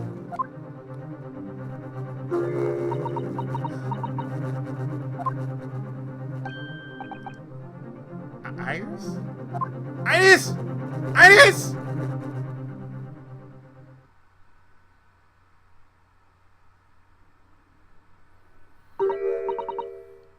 Erna? I hope you don't mind, but What is Iris? I just remembered something very important I have to do. I'm going to have to leave you now. Oh, this is very sudden, Iris. Well, we'll come with you then. No, there's no need. You and Bruno can take your time here. Bye for now, then. Goodbye. I'm going to kill that man. Wait a minute, little girl. Me? I remember now. You've been here before, haven't you? Have you, Iris? Yes, 2 years ago. When that detective came. You were with him, weren't you? You were a living specimen then, too? That's the way it usually works, yes.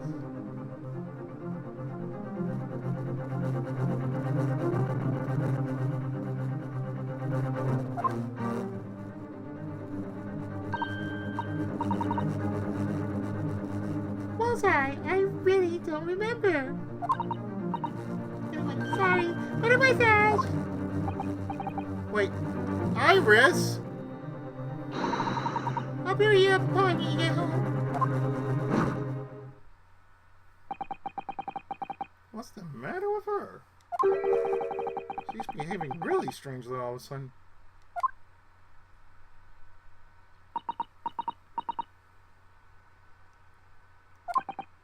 Well, in that case, we won't keep you any longer either. It's been quite a while since I had any visitors. This was really fun. But next time you come, I prefer it if you're ready for a nice section.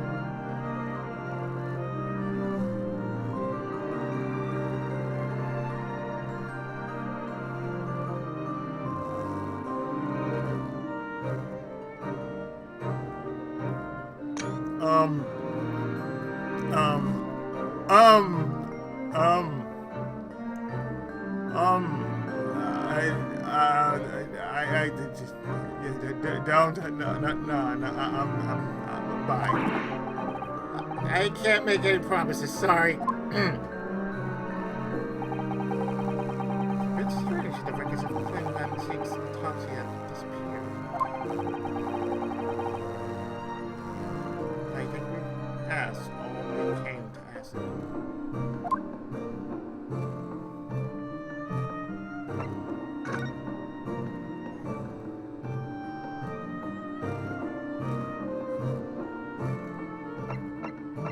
Fresno Street.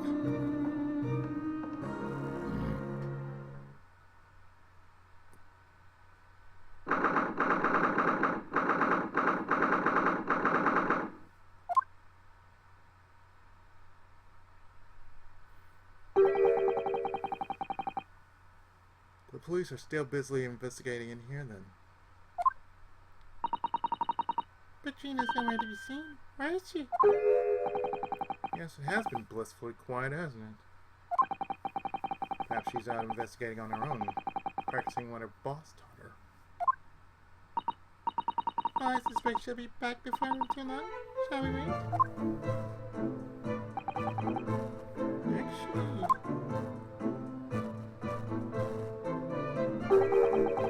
there's something different about this room since the last time we were here, isn't there? We can always use the time to investigate more thoroughly.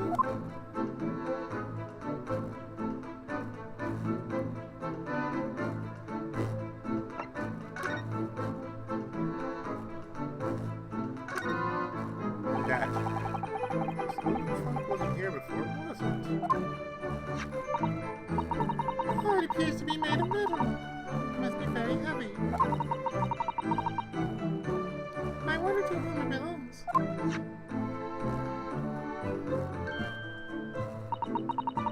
There's some initials on the outside. Look. TG. Let's ask one of the policemen if they know how it came to be here. Oi! What do you think you're doing? That's my trick, that is. Andolph! Regina! Where were you hiding? I don't know, you leave something unattended for a few seconds and I return thinking it's got radio eyes on it. Just wild guess, bud. What? Spit out, order? It's fair to say that you've only owned that trunk since this March trial. What are you trying to say? Come on, this trunk goes big everywhere. Oh, his eyes? Where you been last year? Trying not to incur your wrath, family.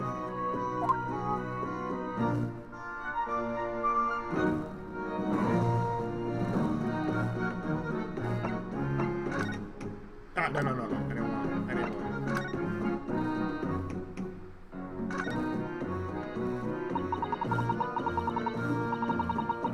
You should hear them talking about. You should hear them talking at the yard now. You should be ashamed of yourself. They're saying that it was the boss who killed all the villagers. You mean the whole Reaper thing? Apparently, the boss was investigating stuff that no one else at the yard knew nothing about. Stuff to do with all them criminals who got off scot-free. Yes, the one persecuted by Lord Van Zeeks who used bribery and corruption to evade conviction. Well, then obviously, it was that Blue Reaper giving the orders, wasn't it? But why would people be suspecting Gregson of being involved in the killings? There was a notebook in his office. Oh no, this doesn't sound good. I had details about all the crimes that have been plagued as the Reaper's one. What? No, did you see it, Gina? Did you see that notebook? They wouldn't flaming at me, cause I'm just an apprentice, apparently. That was me who found it, and he was my boss. That's right. I was pretty miffed about it, so I sneaked a peek and said it. Oh, That's Argina. Well, what'd it say? So you managed to see what was written in Gregson's secret notebook anyway, did you? well, see, it's my right to read what you wrote. What do you have written, Gina? Dates, times, places, nights. How long has it been? All details about the badges supposed to have been done in by the Reaper. But there could be explanation for that. Perhaps it was a record of the inspector's investigations into the Reaper's activities. Exactly! That's what I said! That's the first thing you think, right? As it happens, it was four names I recognized anyway. Well, the Reaper's targets were almost exclusively known leaders of London's criminal underworld. Oh yeah, but there was one name at the end that was a bit odd. At the end of the list, you mean? I'm pretty sure the date against it was October 31st. The day before the inspector was found dead. So what was it on there? It looked like a name I've never seen before. Something like, no, it's not good. Can't remember it. I think it was an English name, put it that way. No, yeah. What a pity. There's something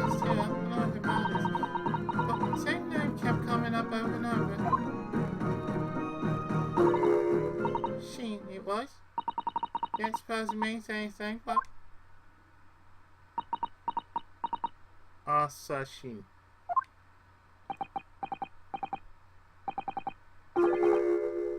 Did you say Shin?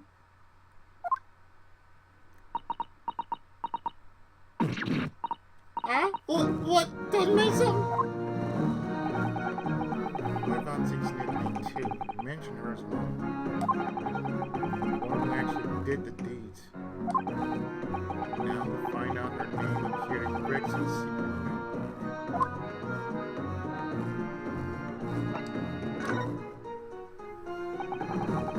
We haven't seen you for a little while, have we, Gina?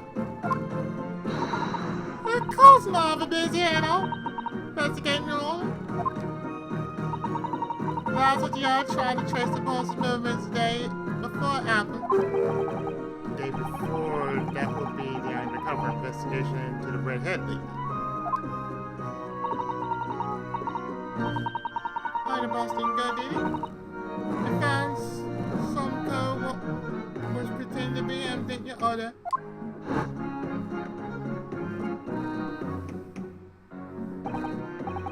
Yes, it was Mr. Mitchell who actually went to the park on Lime Street that day posing as Grace.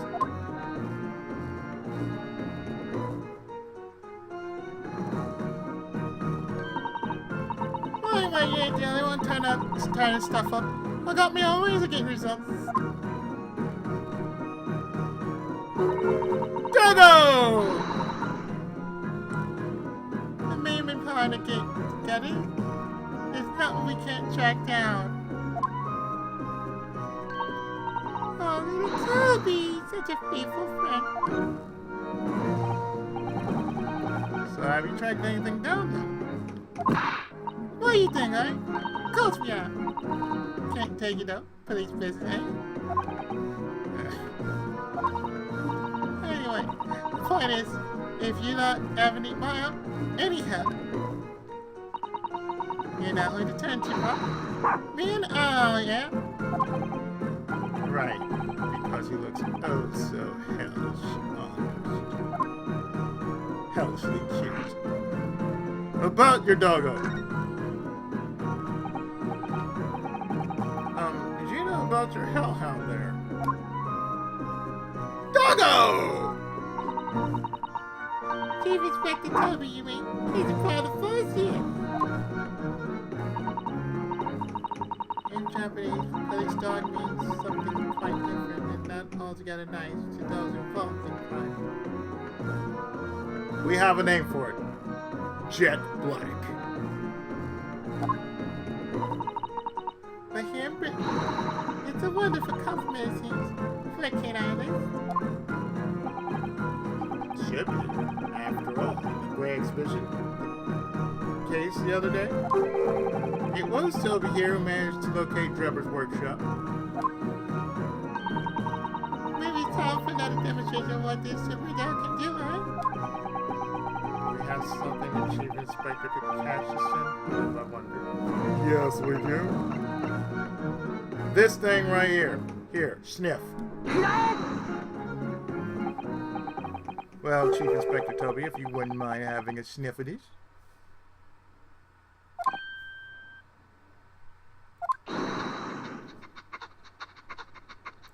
Look at that boy go! You might be a little too keen, don't you think?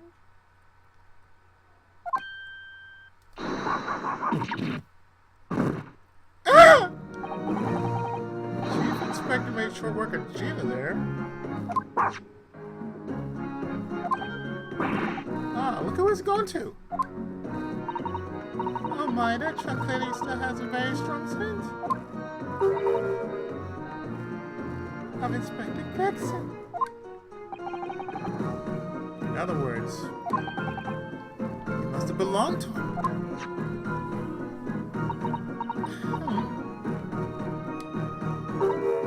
Oh my, it's a fat cop, I suppose. And you nearly got away with it too. If it weren't for your little doggo there.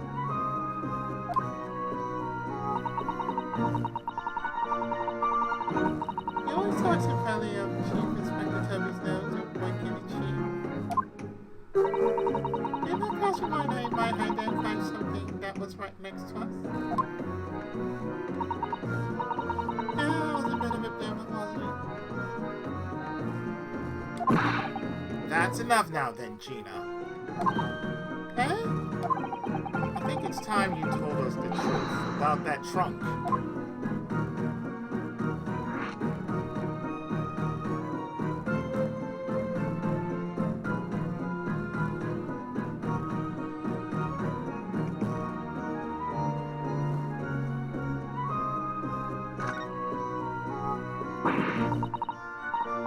It wasn't like that.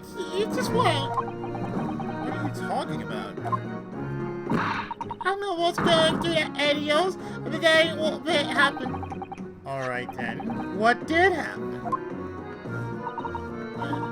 And like I said before, we were trying to trace the boss movements. So I let Toby here how to wait for the boss's overcoat.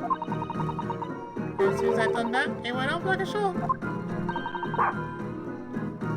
Straight to that sandwich. To a sandwich? Not to a bag of chips? Little Hodo! I believe Gina means the witness.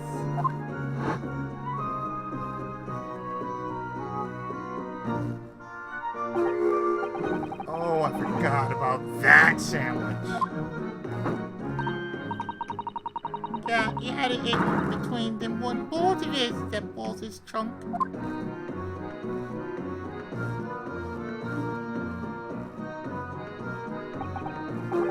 You mean when they heard it sound like a gunshot and all piled in here?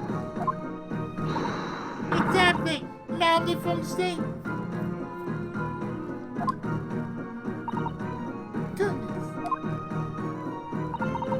Me and Chief Inspector gave that sandwich a good grin, and you know what he said? I thought it might fetch a good price and the chap wouldn't be needing anymore. So, but that's all I did. What's your adamant eat the chick of it, eh? Stayed at that boss's stuffed and flog. So Miss Venus wasn't the only one to meddle with the scene of the crime then. How could they? So anyway, that's hard out. That's a pretty decent chunk, so I figured I might as well make use of it. Something wrong with that, eh? Well?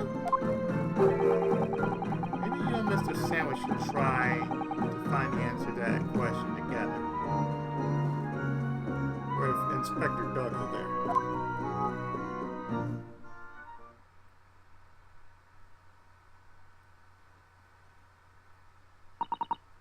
I think perhaps that trunk should be turned over to the police, don't you? What are you on about? I am the police! Gina, if you wouldn't mind, can we maybe examine it? Yeah, alright then. Do what you want with it. Thank you. We shall make a detailed record of our examination of the evidence.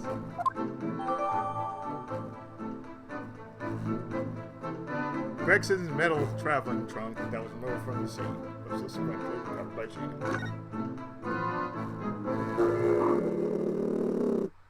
What is it, Doggo? What's the matter with Toby? Why is he acting so aggressively towards me all of a sudden? No, be careful. It must be the trunk. Whoa! Whoa! Double! Ah! Double! Oh, what are you doing? You're gonna lick his face off! No! Gina, quickly, hail a carriage.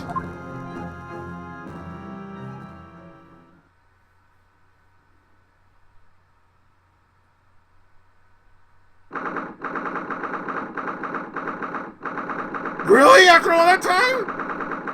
It's not 4:57?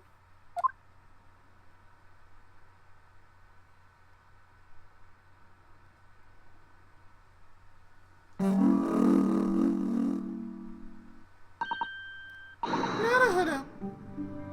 Are you right?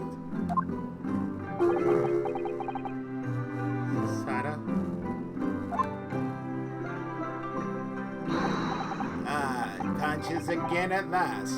The blessed relief, my dear fellow. After all, to drop dead after a moderate licking by a small terrier most unseemly.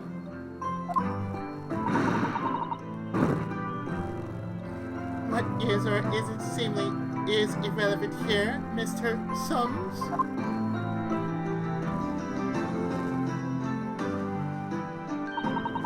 I'm so glad there's no lasting damage. How are you feeling? I'm fine, thank you.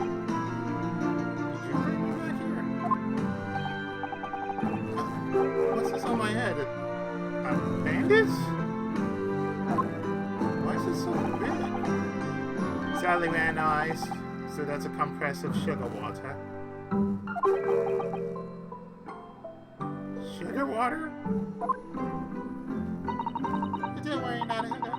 It's first aid treatment that my father taught me. Oh, thank you. So, let us take tea when you're feeling up to it. Of course. No sugar, please. She's got the bump on my head is throbbing sweetly enough to.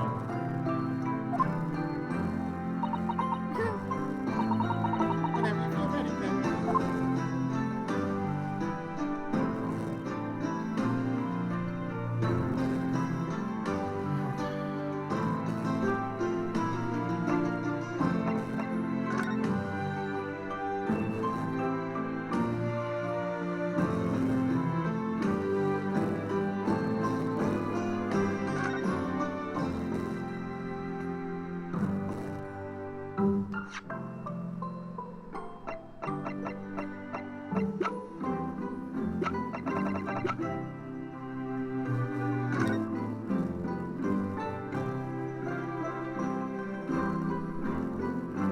Let's examine the clasp. Let's have a look inside.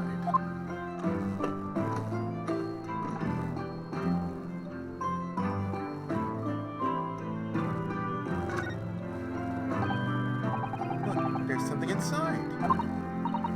Oh, Izzy. Here's to be a passport authorizing him to travel overseas.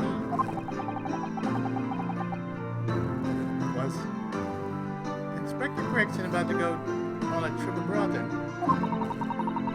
Perhaps date of departure might tell some happiness. Oh, What? it was travel on October 31st, just one day before the incident. What? Really? So we get the passport. A passport document that was in Inspector Gregson's possession. It was issued for travel to France the day before his body disappeared. Gregson went to France the day before his body was discovered.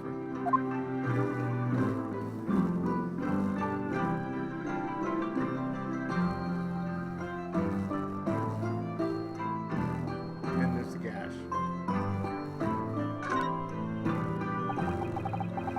Have you seen this huge gash across the side of the trunk here? Right through the letter into the metal behind. I read a chest like this happened so badly then.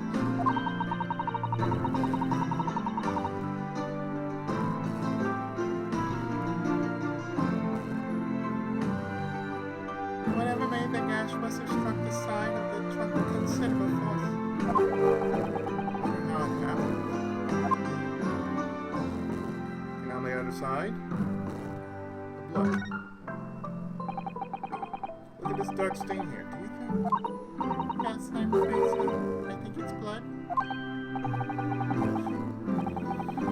I knew you were going to say that, so that presumably means. That this was present at the scene when Inspector Gregson was killed. It's the most logical conclusion, yes. I think Gina's been carrying this around. If you don't know any better, I suppose it does look like a grease stain from all the fish and chips.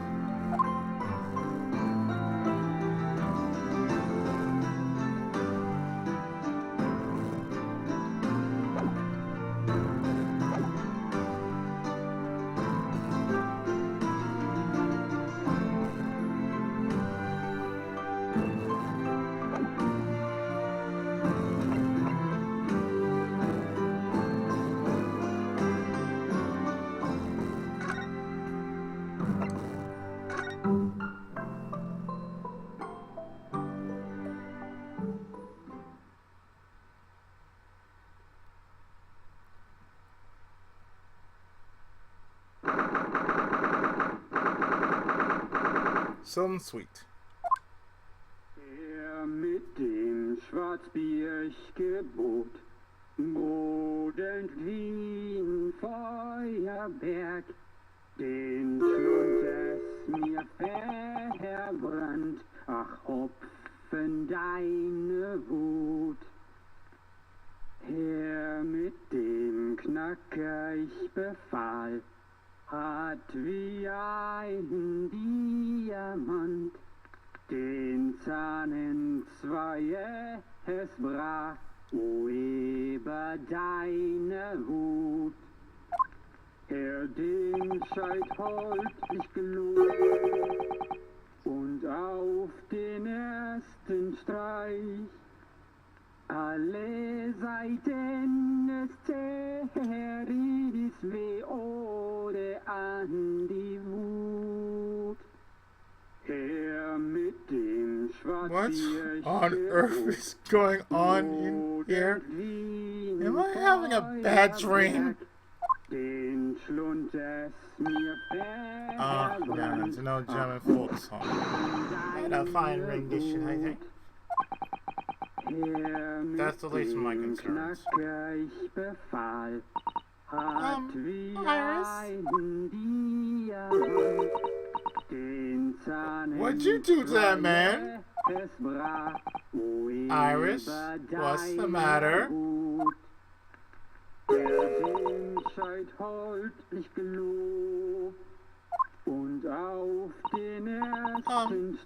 that spot? I mean, relax, gentlemen over there.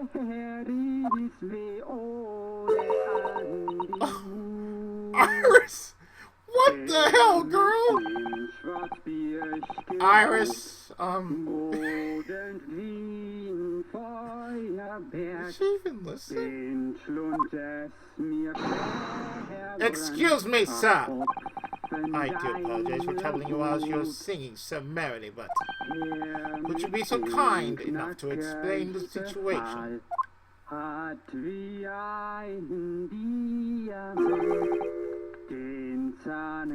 Oh, that works.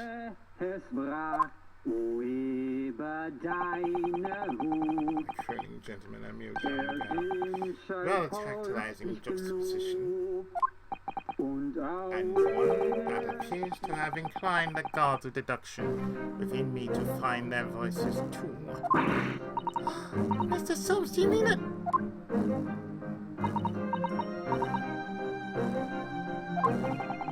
The strings of reasoning within me are playing now as the light look to it.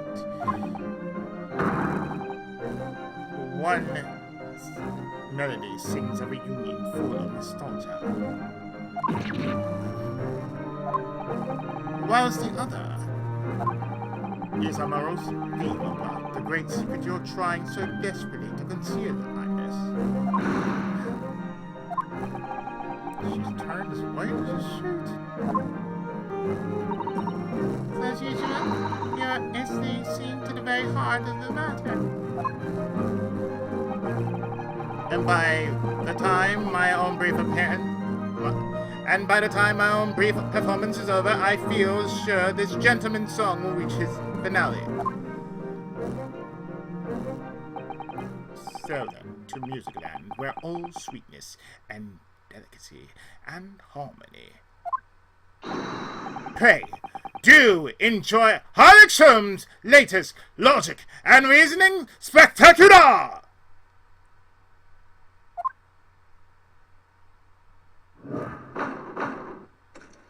The game is afoot.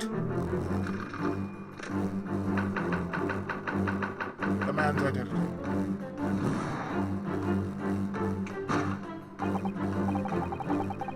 First, we consider the gentleman's nationality. Clearly, he's a German with no grasp of the English language.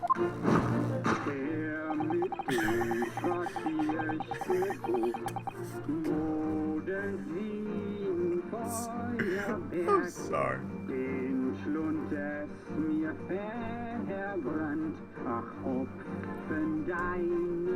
As evidenced by the Germanic song, he sings with his apparent inability to understand when asked to desist. Why? why is the man here at all, and in such apparently high spirits? The answer, of course, Iris, is clearly known to you.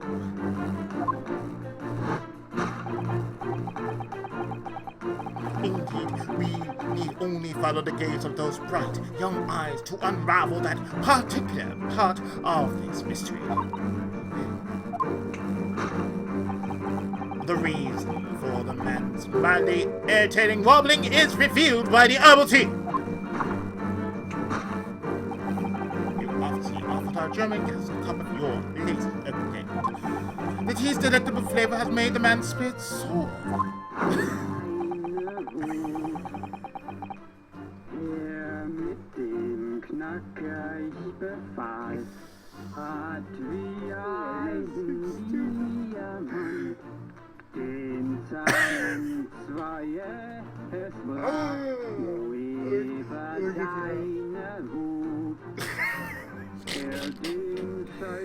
And resulted in this joyful ditty tumbling incessantly from his lips.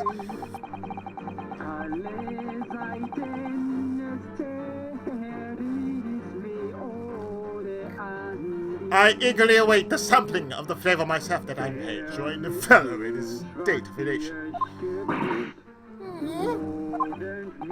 Now, to the next question.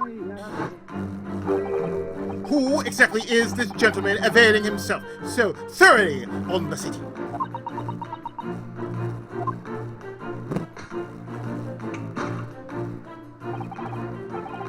As it happens, a number of years ago now,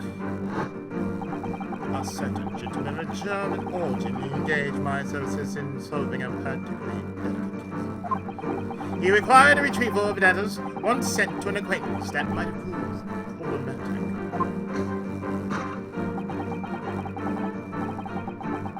In order to conceal his noble identity, he also arrived at my office in a mask. The gentleman's name was Wilhelm Gottfried Sigmund von Umstein.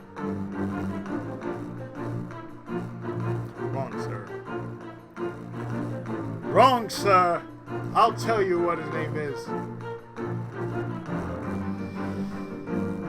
His name was Reinbach Soltenheim III!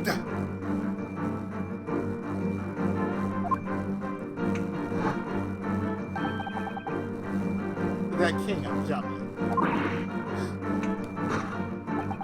If my memory serves, the mask worn by this gentleman is identical. Yes, there can be no question. That mask belongs to the King of Germany! It would appear that His Majesty remembers the fine service I afforded him, and has decided to show his face again, mask and all, in order to express his gratitude. Oh, well, monarch indeed, wouldn't you agree, my dear fellow? So, the identity of this masked visitor, in fact, is my former client, the King of Germany. Indeed, his son is currently in London as well, enjoying the wonders of the great exhibition. Conclusion. The King of Germany? Topic 2. Girls' silence. Which leaves us with one remaining imponderable. Yes. You, young Iris.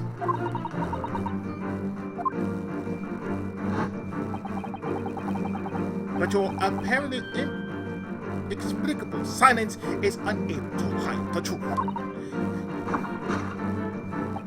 Yes, the reason for your muteness is concealed inside that knapsack. A £5 note, I believe. I must say, as your compatriot, I'm deeply saddened. It would appear that you have allowed yourself to be bribed into silence by His Royal Highness, earning yourself some spending money in exchange for keeping quiet about the king's secret. And now, the final piece of the puzzle. What is this secret you strive to hide with your silence, Iris? Ah, yes, we only need to follow that brief involuntary twitch of your eyes to find the answer. You are attempting to abscond with that coffee cup! My favorite coffee cup, in fact. Or should I say, the handle of my favorite coffee cup? It appears that His High-Spit Highness broke it in the midst of his hijinks. Which leads us to the sad truth.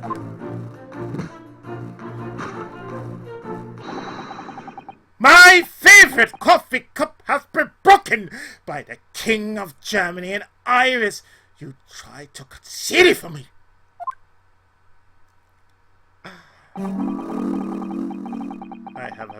I shall have a bill sent via governmental channels to the German royal family for its replacement.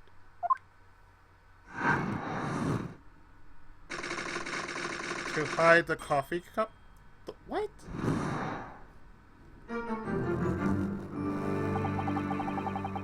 Thus concludes Harlock Psalm's great deduction of this painful puzzle.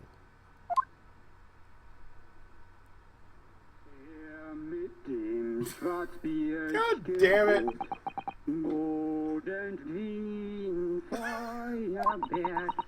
Den Schlund es mir verbrannt, ach Hopfendein. With your silence as well, the fellow jokes. Damn it, I can't read this without cracking up. Hat wie ein Diamant. With your silence as well, the fellow's jovial warbling rather rings in your ears, does it not? Den seid holtlich gelobt. Mr. Song, Und auf den I must say ersten something Streich that's rather trouble me. alle Seiten Hey, Mr. Sata Dute.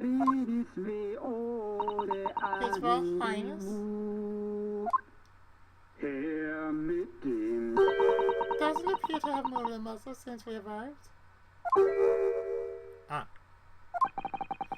And you haven't said a word either, Iris. What'd you do to this man, girl? If Mr. Solms has it all right, you might as well own up to it now.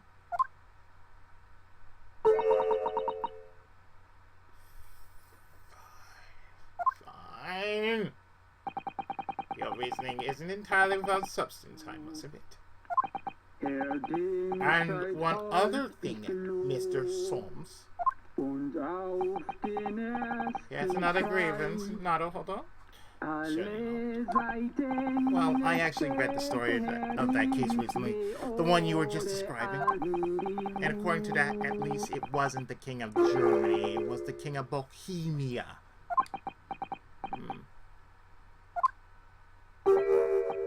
Goodness, was it? Yes, that's quite true. Master Gus the Prince testified to that in court. In his words, I have come to see the great exhibition all the way from my homeland in Bohemia. Well, I would ask to keep that money to yourselves. It could be easily become quite a scandal. I believe, Naruhodo, that it's our turn to make some corrections to a number of minor errors that may have slipped in.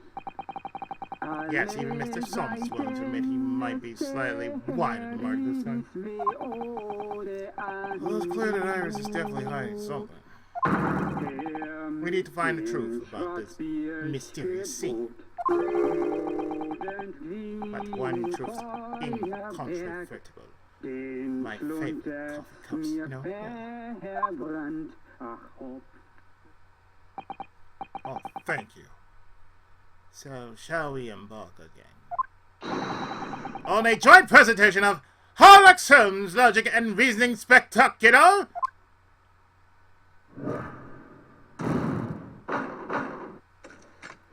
All its songs.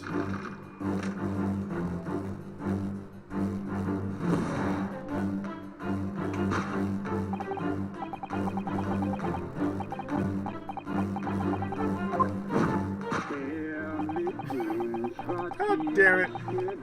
I have nothing against listening to something German. I have a cousin who's German.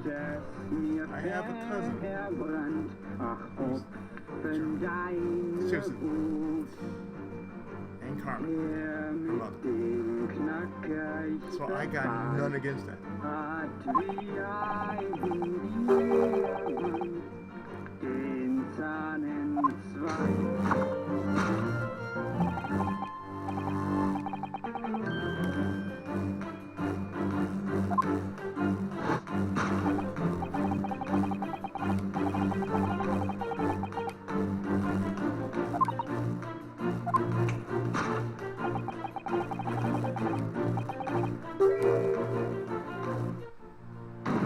Okay, no, it's not the herbal tea.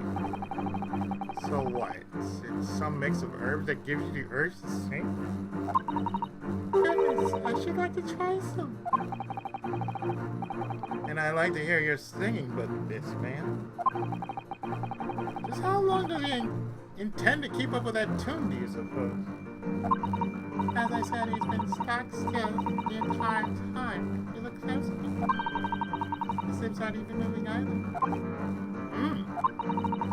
I'm not sure what's actually responsible for the spirited singing. But I suspect the answer lies at the end of Isis' case.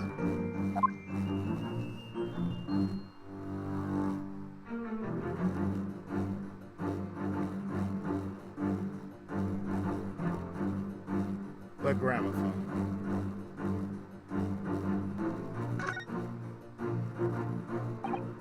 Wait, this. There's a gramophone still rarely seen in our own country. The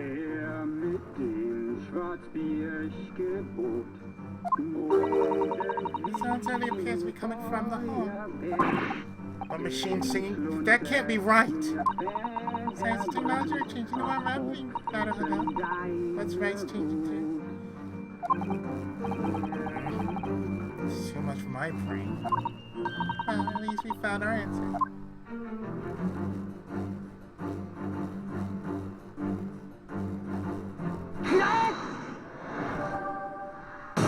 Gramophone!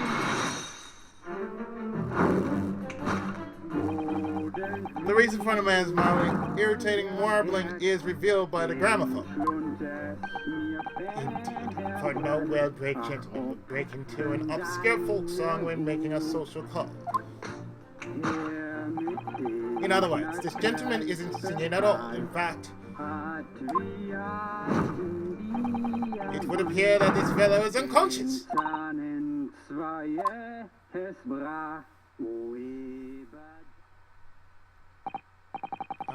The music seems to have stopped now.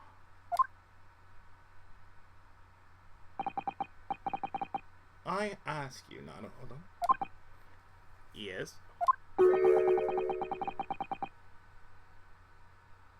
Why would I have purchased a recording of that gibberish? How should I know?! Oh, never mind. On with the deduction. Exactly as the gentleman availing himself so thoroughly on the settee.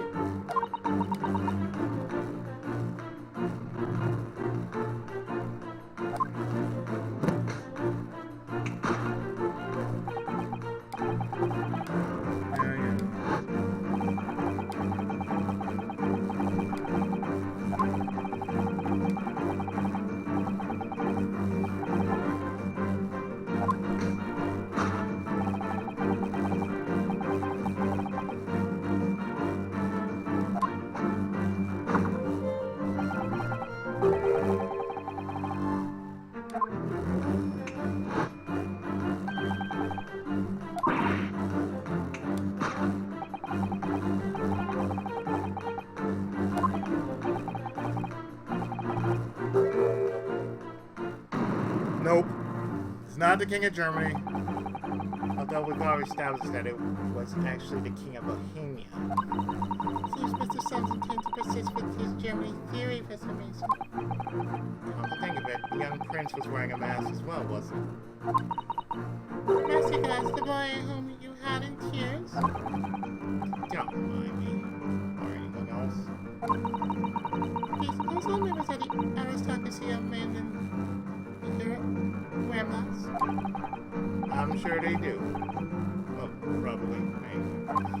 The point is, that mask doesn't belong to any king. No, that's right. That's well, we know. Because we can identify the true owner of this mask.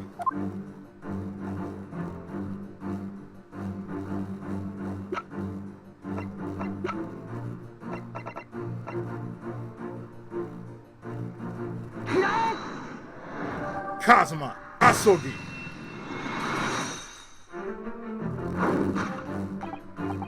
Yes, there can be no question. That mask belongs to Kazuma Asogi. In other words, my memory is sublimely unreliable. Only you could try to make that sound positive. Kazuma's mask has been languishing on his metal chest for several days. Though that doesn't explain why the gentleman is wearing it now. But is it now a simple matter to determine our guest's true identity? After all, the gentleman's unconscious. We only need excuse ourselves in advance, gently lift the mask and peer behind it.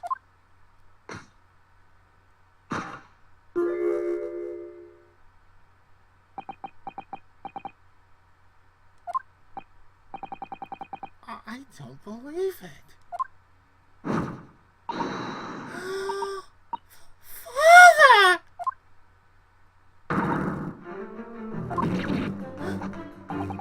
I'm afraid, Mrs. Sato, you must be mistaken. No! I think not, Mr. Salt! Then it would appear our logic and reasoning has once again revealed the truth. This mysterious visitor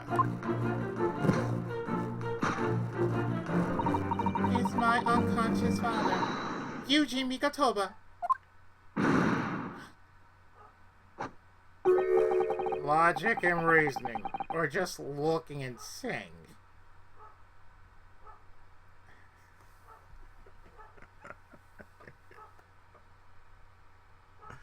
There is no logic, there is logic.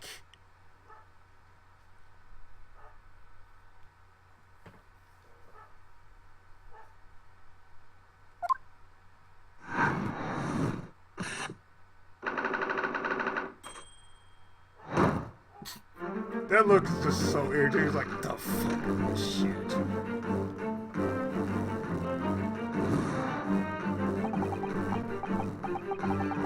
Which leaves us with.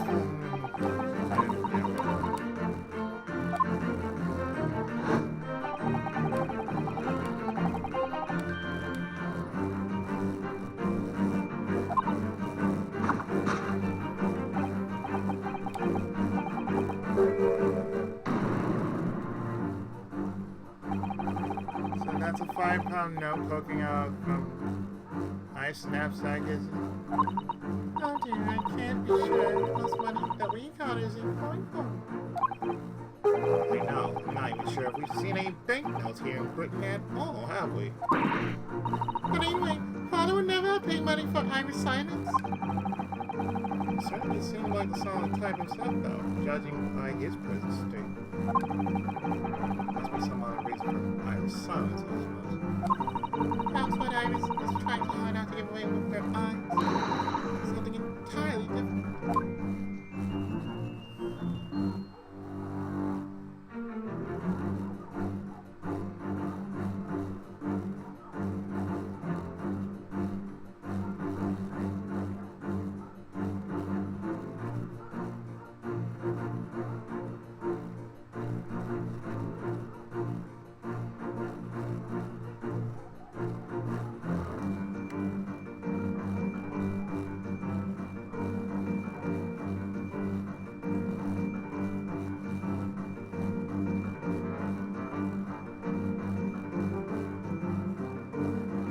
Are you kidding? The metal chest! The metal chest? What? Yes, the reason for your muteness is concealed inside that metal chest. An excellent observation. But upon closer inspection, there is something different about the chest's appearance. It's kept locked at all times, and now the catch is open.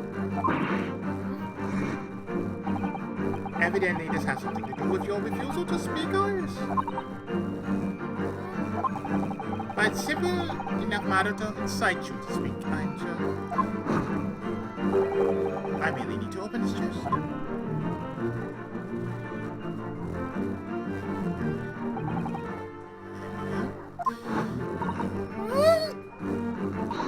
No, Harry, don't!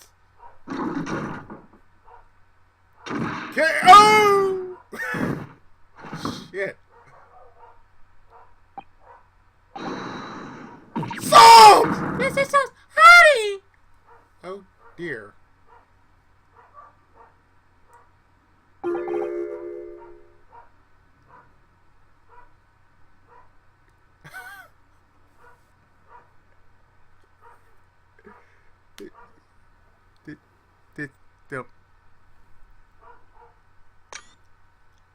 Yeah, this seems so unusual. He's dead. Never. Oh, Harley, I told you not to open it. Ah, so you found your voice now, Iris? In other words, what just happened clearly reveals the truth here. Yes, the reason for your silence until now is... This is somewhat different to the usual dance of deduction you perform in Mr. Solms, isn't it? Well, he left me alone on the ballroom floor, so I'm going to have to dance this next part solo. Anyway, I need to get to the bottom of this for my own peace of mind. Now then, Iris isn't usually the solid type, so... You mean you don't actually know the answer yet, despite the knowing point of the thing before? She's solid. Sometimes a man needs to point his finger first and think later. Oh, well, if you say so.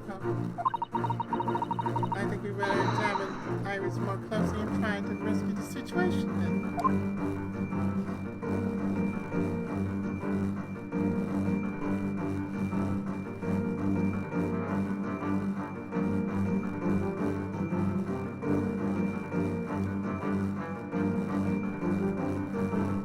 It ain't the skirt.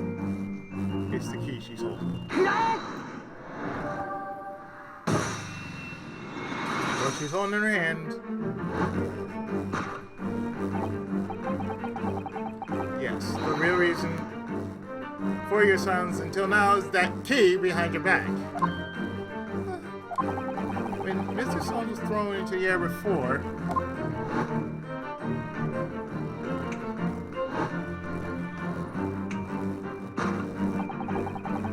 you called out to try to stop him, you slipped something out of your mouth. That something is a key now in your hands, no doubt. Your chest.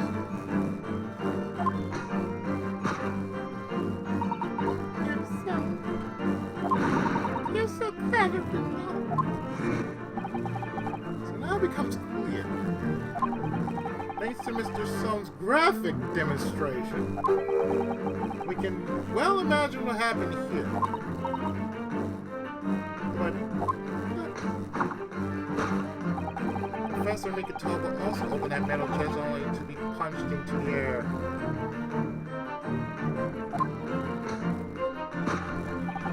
And land sprawled on the setting.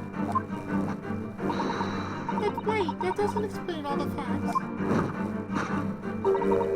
What about the stethoscope? Cup of tea?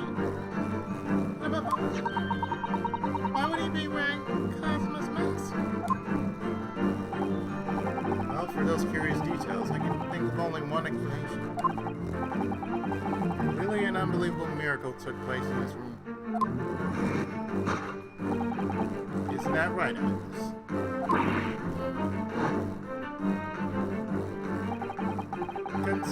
the room was arranged before this whole painful experience took place. When Professor Mikitoba opened the chest, completely unaware of what awaited him inside, the mask was flung into the air, just as he was, only to land neatly on his face when it fell back down. The teacup's journey through the air ended when it caught on the unconscious professor's finger. You said at the start of the scar. Is actually just a tablecloth. This is the great detective's office, after all, a place of miraculous deductions.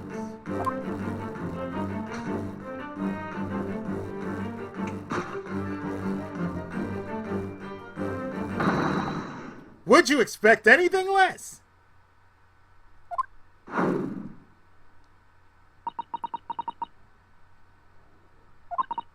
Yes, you're right. It happened exactly as you said. Pretty, Bruno. Thus concludes Ryunosuke Naruto's great deduction of this punchy puzzle.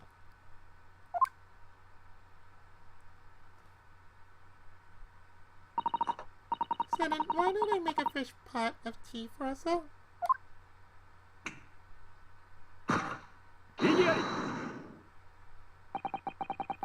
Admirable performance, Naruto. But in the final act of the show, that you rather missed everything of importance. Mr. Soames? If you would cast your mind back to my earlier deduction. It's clearly you're hiding a great secret. She is? From look on her face. Someone might be right. Whatever their great secret is, the cat in the bag is. So I put it to you again. You attempted to abscond with that coffee cup. Coffee cup. Really, it's a shame about Mr. Soames' cup. Must have been smashed when Professor Mikitoba opened the chest. Oh dear, so many things seem to have been broken here. But now that the deduction has taken a different direction, Iris does not seem to be trying to hide the broken cup anymore. In other words, her great secret is something else. Let's put our observational skills to work here. One final time game.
as much as I like that bag, your deduction doesn't hold water, my dear Lena.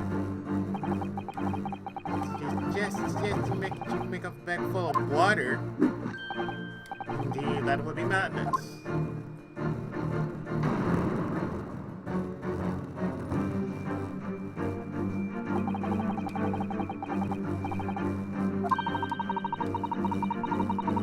It's rather charming that think you could be deceived by a 10-year-old girl like that. I don't think it was only me. No, you're right. I think it was what Iris is hiding. This must be extremely important somehow, don't you? Yes. Some great deductions within our grasp, I'm sure.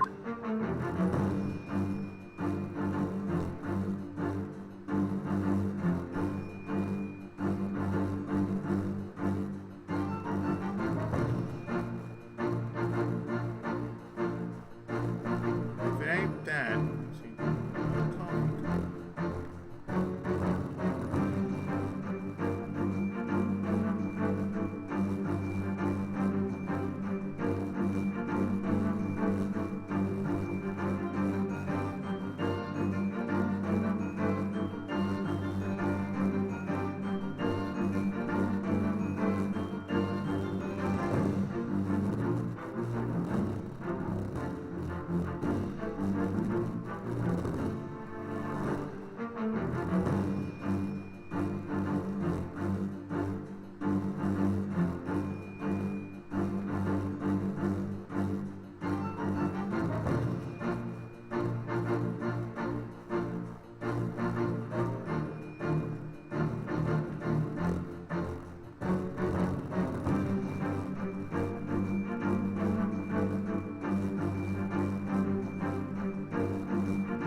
can't be that good.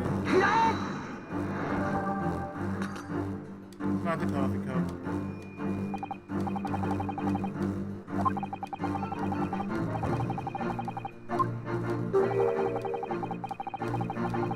Nope.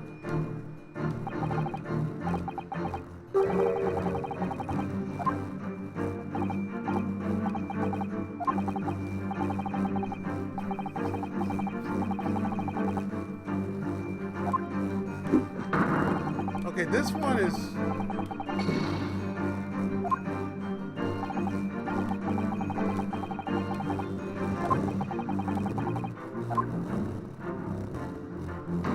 Okay, let me look at this again.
Not this. It's not the knapsack.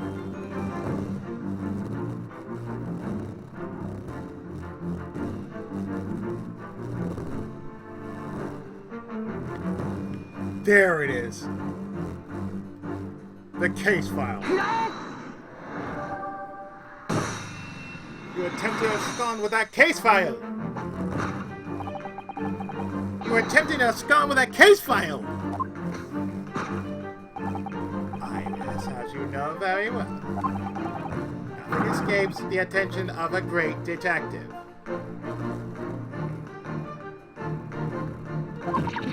Oh no.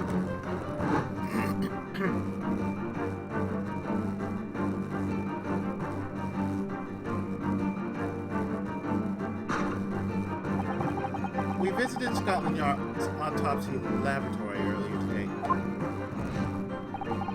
and Dr. Gory informed us that the autopsy reporter, Clint Von Zieks, had gone missing. Clint Von Zieks. Yes, I do seem to recall. That's some years ago. I asked to see the report in question. You were with me, weren't you, Iris?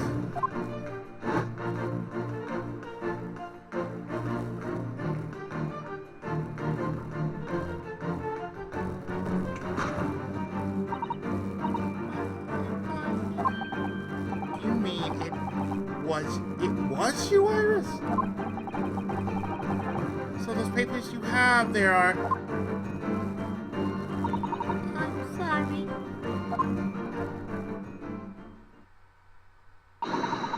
McKenzie!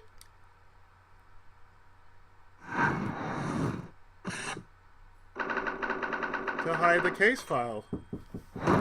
Solved. Whoa. Okay. Is that an entry? There you go. Alright. Mm-hmm.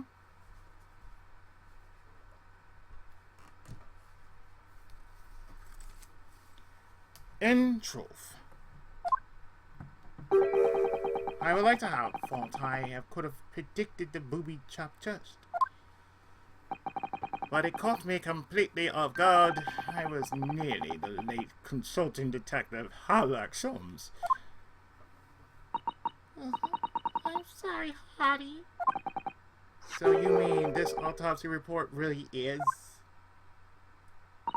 Yes, I took it from the lab, even though I knew it was very important. Was there something in it that troubled you, Iris?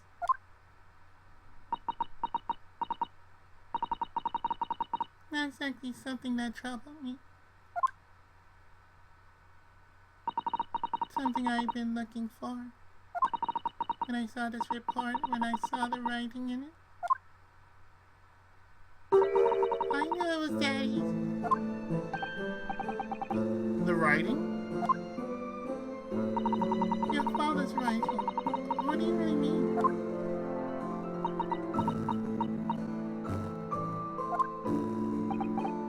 Iris. It must be something that's hard for her to talk about. Forgive for interrupting, my dear fellows. Mr. Soames, what is this? I feel as though the poor unconscious gentleman on the settee has been somewhat forgotten.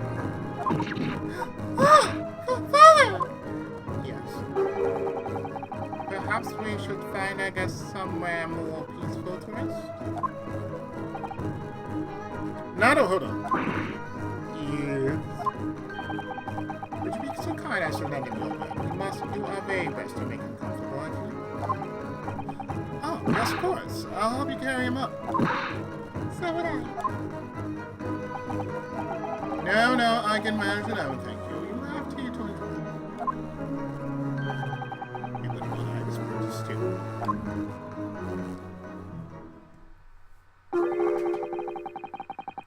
Because there's no better way to make the professor comfortable than dragging him upstairs like a trunk.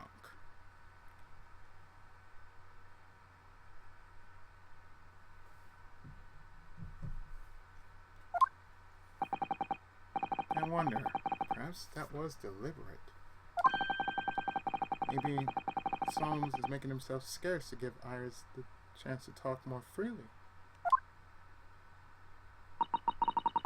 We must use this opportunity to talk with Iris. find out what's going on.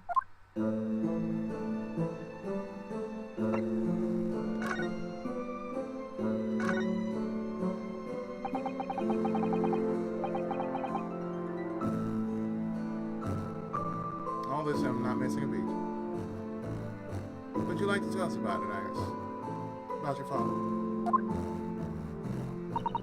I'm sure I told you before, didn't I? That Daddy used to be Hattie's partner. Yes, and that notes all about the cases they solved together are kept inside the metal chest. That's right, Freddie told me so. He said that Daddy's somewhere far away now, so we can't meet. That's one way of describing it. Then when I secretly unlocked the chest and read through the papers inside, I started to build up a picture in my head of what Daddy was to be like. Well, that's only natural. You're just like any other girl in your age. I read that Daddy was a professor of medical science, so I studied took my degree too.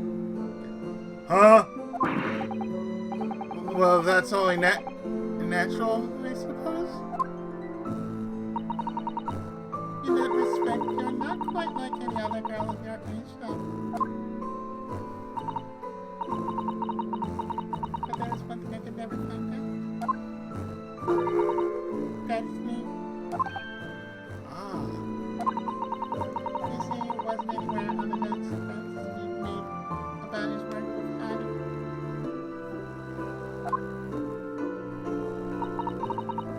But then, one thing.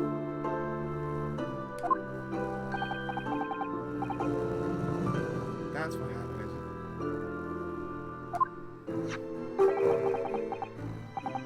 When you saw this autopsy report, you finally managed to work it out, is that right? Yes, So, it was the handwriting in the report that caught her eye.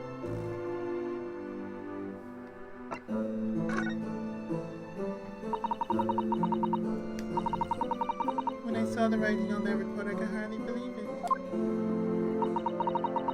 I know that handwriting, I thought to myself.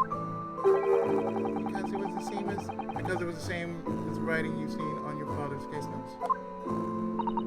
exactly.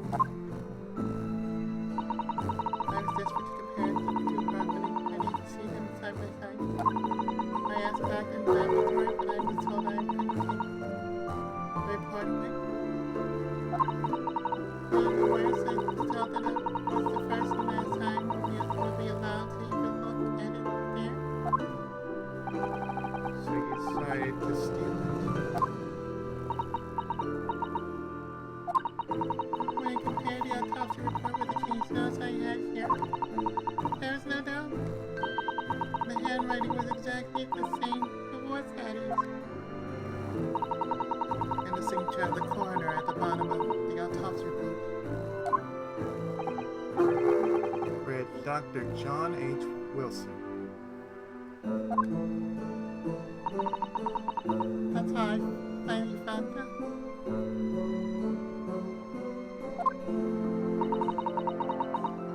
I learned Daddy's name at last. I see. So, ever since then, I called myself Iris Wilson. And that's also when I had the brilliant idea of writing stories all about Daddy's exciting times with Holly.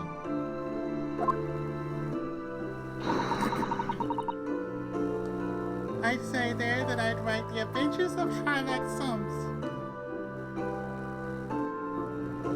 Which is a parody of Sherlock Holmes and John Watson. If you really haven't figured it out, that's what it is. A parody of Sherlock Holmes and John Watson. His partner was, John Watson. So, his partner was Watson. Here's Wilson.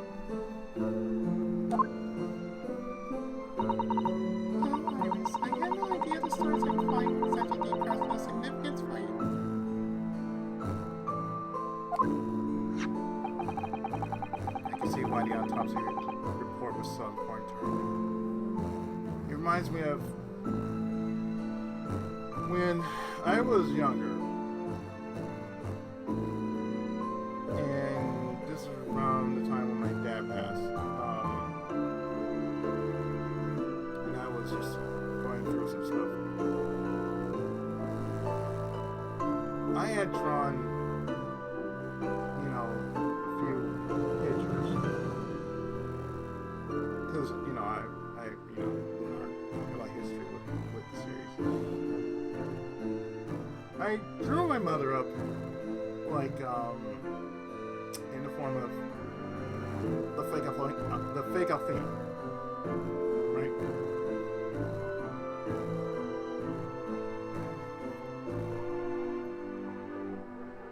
And I drew my stepfather in the form of Morgan.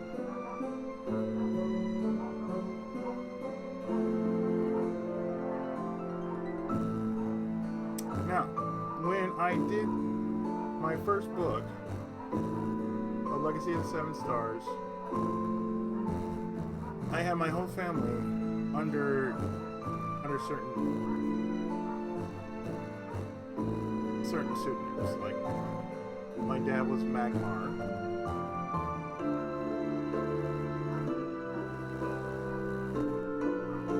My dad, of course, was named Bill. I dubbed him as Magmar. My mom, I dubbed as Miami.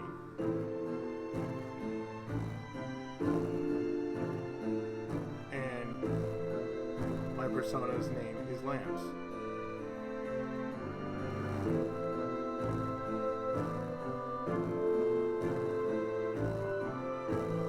My grandparents, of course, I dubbed them in the story as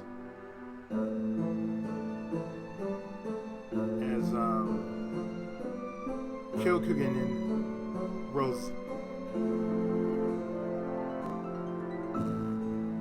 Kunio-kun was a wanderer. Rose, not Rose, Rose. Rose was a pirate queen, the most infamous pirate queen of the seas. And I remember years later, after I did that, what I did was I was in the middle of this story to where it was going to be like this. They had a duel. One side was this: if she beat him, he'd serve her. But if he beat her, she'd marry him. So either way, it would have been like, well, either way, they were going to get married in some form. So either, if one side was going to be like he beat her, she ended up married to him, and if she beat him, he'd be married to her. So that'd be the opposite ends. Like, oh, in this way, they would get to know each other through combat, and then afterwards, they'd just be like a breakdown in communication altogether. And therefore, you know, character development occurs. And that was to be like books 4 and 5 of The Legacy of the Seven Stars.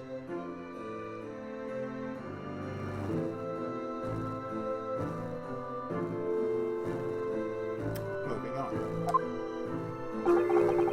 And why she was prepared to break the law to get her hands on it.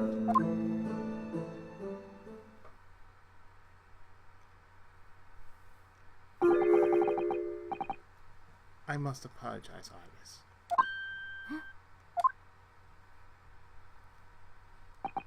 This is really all my fault. Holly, I made a promise, you see, that until the time was right, I'd keep the details about your father a secret. I know, very naughty. I'll take the autopsy report back to Dr. Curry and apologize, I promise. Yes, we'll go together, I think. Then let me take a look after for you until we get there. So we get Clint's autopsy report.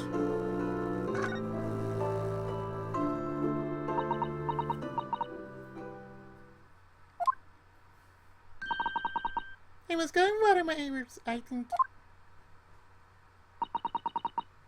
I'll see you all later.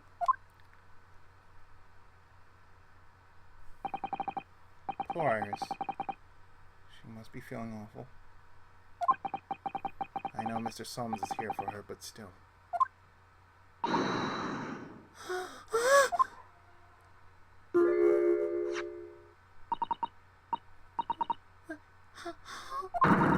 What's the meaning of this, Mr. Solms? Solms? Oh dear me. So, you notice, I see. But that would mean... What on earth's the matter, Susato? You turned white as a sheet! Is this autopsy report modeled the one from 10 years ago? Right. The writing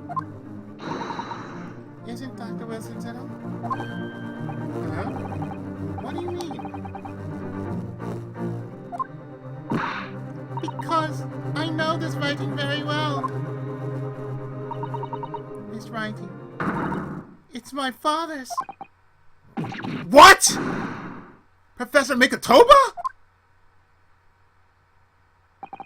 Indeed, it's true. And now you know. My dear fellows. No, I don't know anything! What on earth does this mean, Solms? Because the idea that's slowly forming in my mind is just too extraordinary to believe.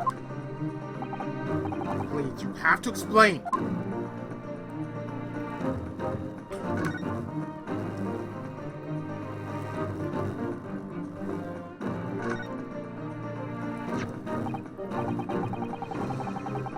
So, this autopsy report was actually penned by Professor Mikotoba then. But that makes no sense. Not possible, surely. Oh, boss, well, my dear fellow, pray take a deep breath and think again. Yes, you're right. In some ways, it actually makes a great deal of sense. It does? 10 years ago is when Father returned to Japan after his extended study tour in Britain. Right, it was returned. What was Dr. Mikotoba engaged? Of course! He was assisted in Dr. Wilson's laboratory learning about forensics and science. And as assistant, he would have aided with the dissection of Mikotoba's notes, which would be assembled into the full autopsy report. Once the work was completed, the head coroner would check the contents and put a signature on the document. In other words, the only writing of Dr. Wilson in the report would be his signature at the end. I see. So Iris got the wrong end of the stick, you know.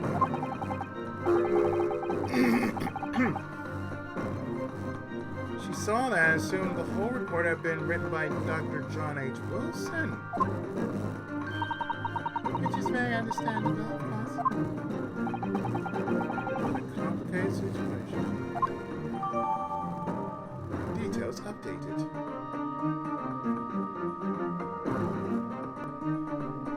It's signed by Wilson and carried out the procedure, though Mikotoba actually penned the report.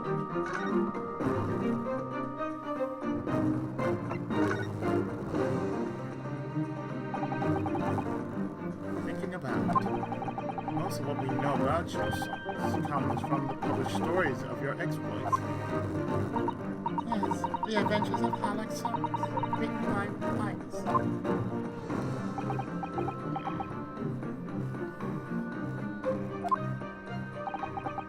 And we really have no way of knowing what's fact and what's fiction. That's troubling for me, I guess. So what's this supposed partner of yours? Did he really exist or not? Ah, you've come straight to the point, I see. And please come straight to the answer. I believe Iris explained it in one of her installments. He was a trusted comrade, and the only person I could truly have called a friend. And does this partner of yours truly make a record of all your cases? Are his notes really stored inside that metal chest? Absolutely. Absolutely. So, where's your partner now? We rarely meet. You see, he lives on the other side of the world.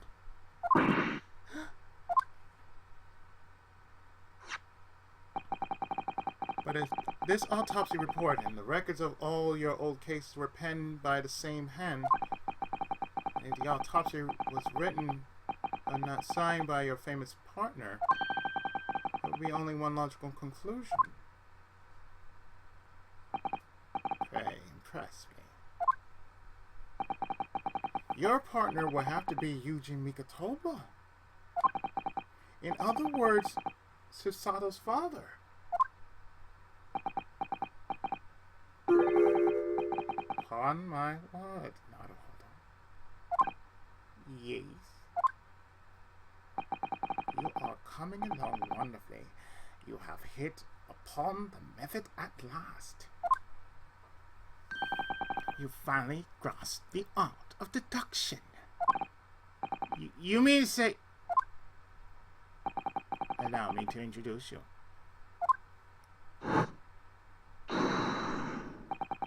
To my great friend and partner, Mikatoba. Professor Mikatoba!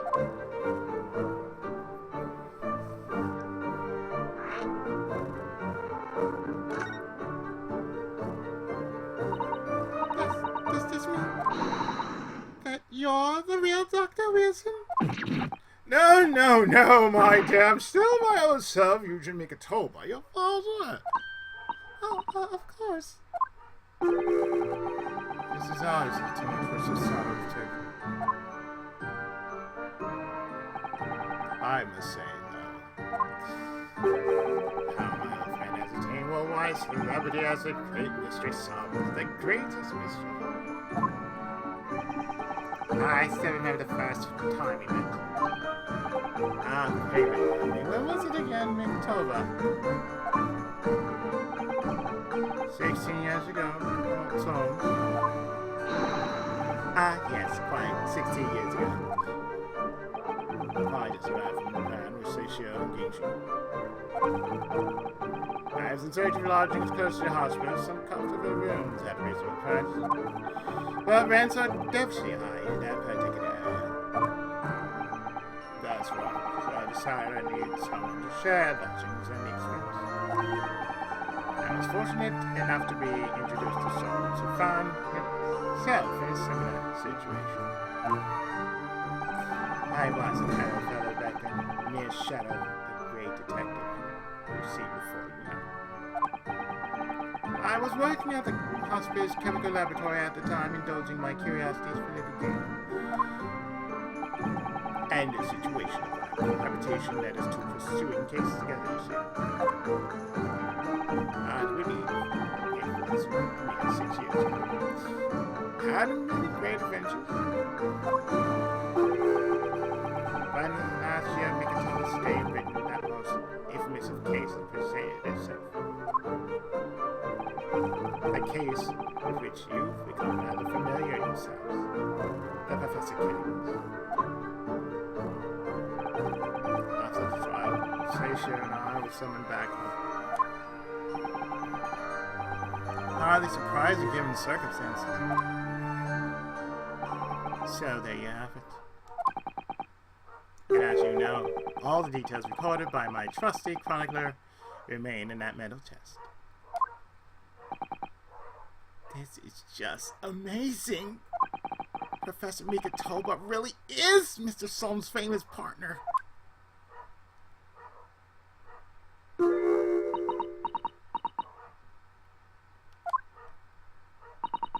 Father?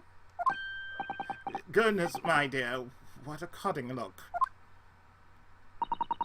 As your daughter, I am very proud to learn that you were the great detective's great partner. But nevertheless, there's another mystery that I must really ask you to explain now. And that is... You know very well what it is. The unresolved matter of Iris's father. Ah, of course, I almost forgot about that one.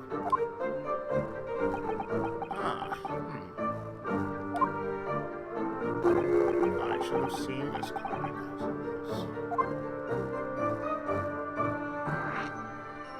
Let's talk about that. Iris told us.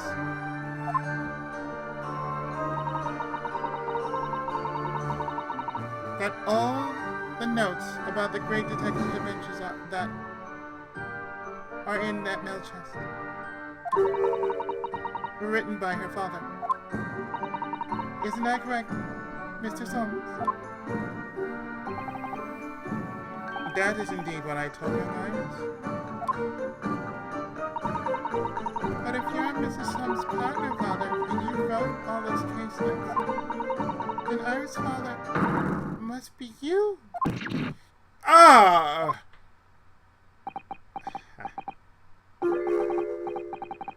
Upon my word, Mrs. Sato.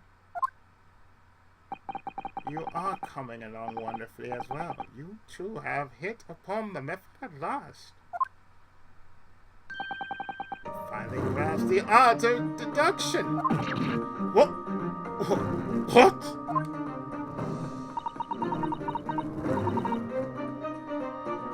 You've always told me, father. What you've always told me, father, is that my mother died when I was born 16 years ago. You left me in grandmother's care while you embarked on your study tour. And I've always accepted it. All this about Iris. Oh, there it is. Susato's ice cold stare. No, hold on a minute. It was very complicated. I mean, it's really not what you think. And perhaps you'd like to explain what it is?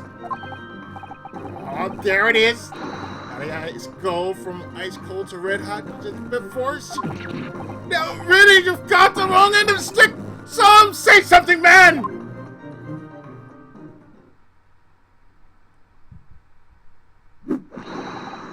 That's quite enough, my fine fellows. Mr. Sums, when do you get all dressed up? Well, as I don't like to interrupt this exciting exploration of the past, Mikatoba and I have an urgent matter that requires a short excursion. But it's very late, Mr. Solms. Where must you go? Why, my dear madam, is that not obvious? My partner and I must pursue our natural enemies. So, get your coat, Mikatoba. They came as afoot! But, Solms, I really must give Sasato a full explanation, I think. Later, my dear fellow, later. Our carriage waits downstairs already.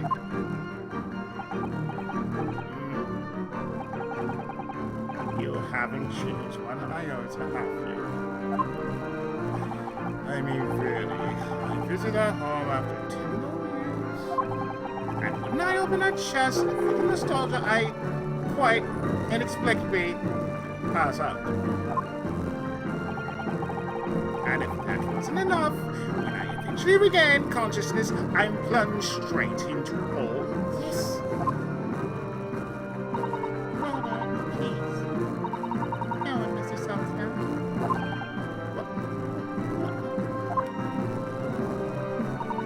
I've no doubt that whatever happened, you were acting in everyone's best interest. I trust you completely. Sir Sato.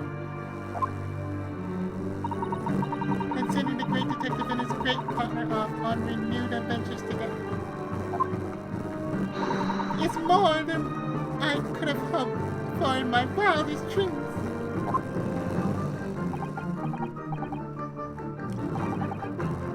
Very well then, we'll speak again later.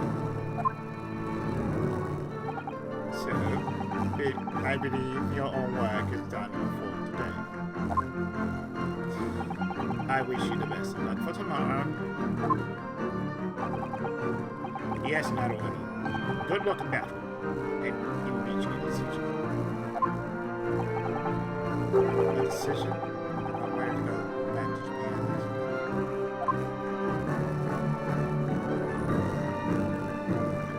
今日はあまりにもいろいろなことが起こりすぎた。しかし後になって僕たちは知ることになる。その混乱の中にこそ全ての真実を知るために必要な手がかりがあったのだと。そして僕自身が覚悟を決めるためにもそれは必要なことだったのかもしれない。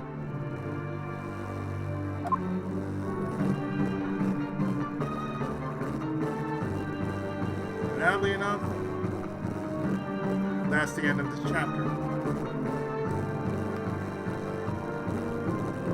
And it will lead us into the final chapter. The legendary pair. So we're going to stop here.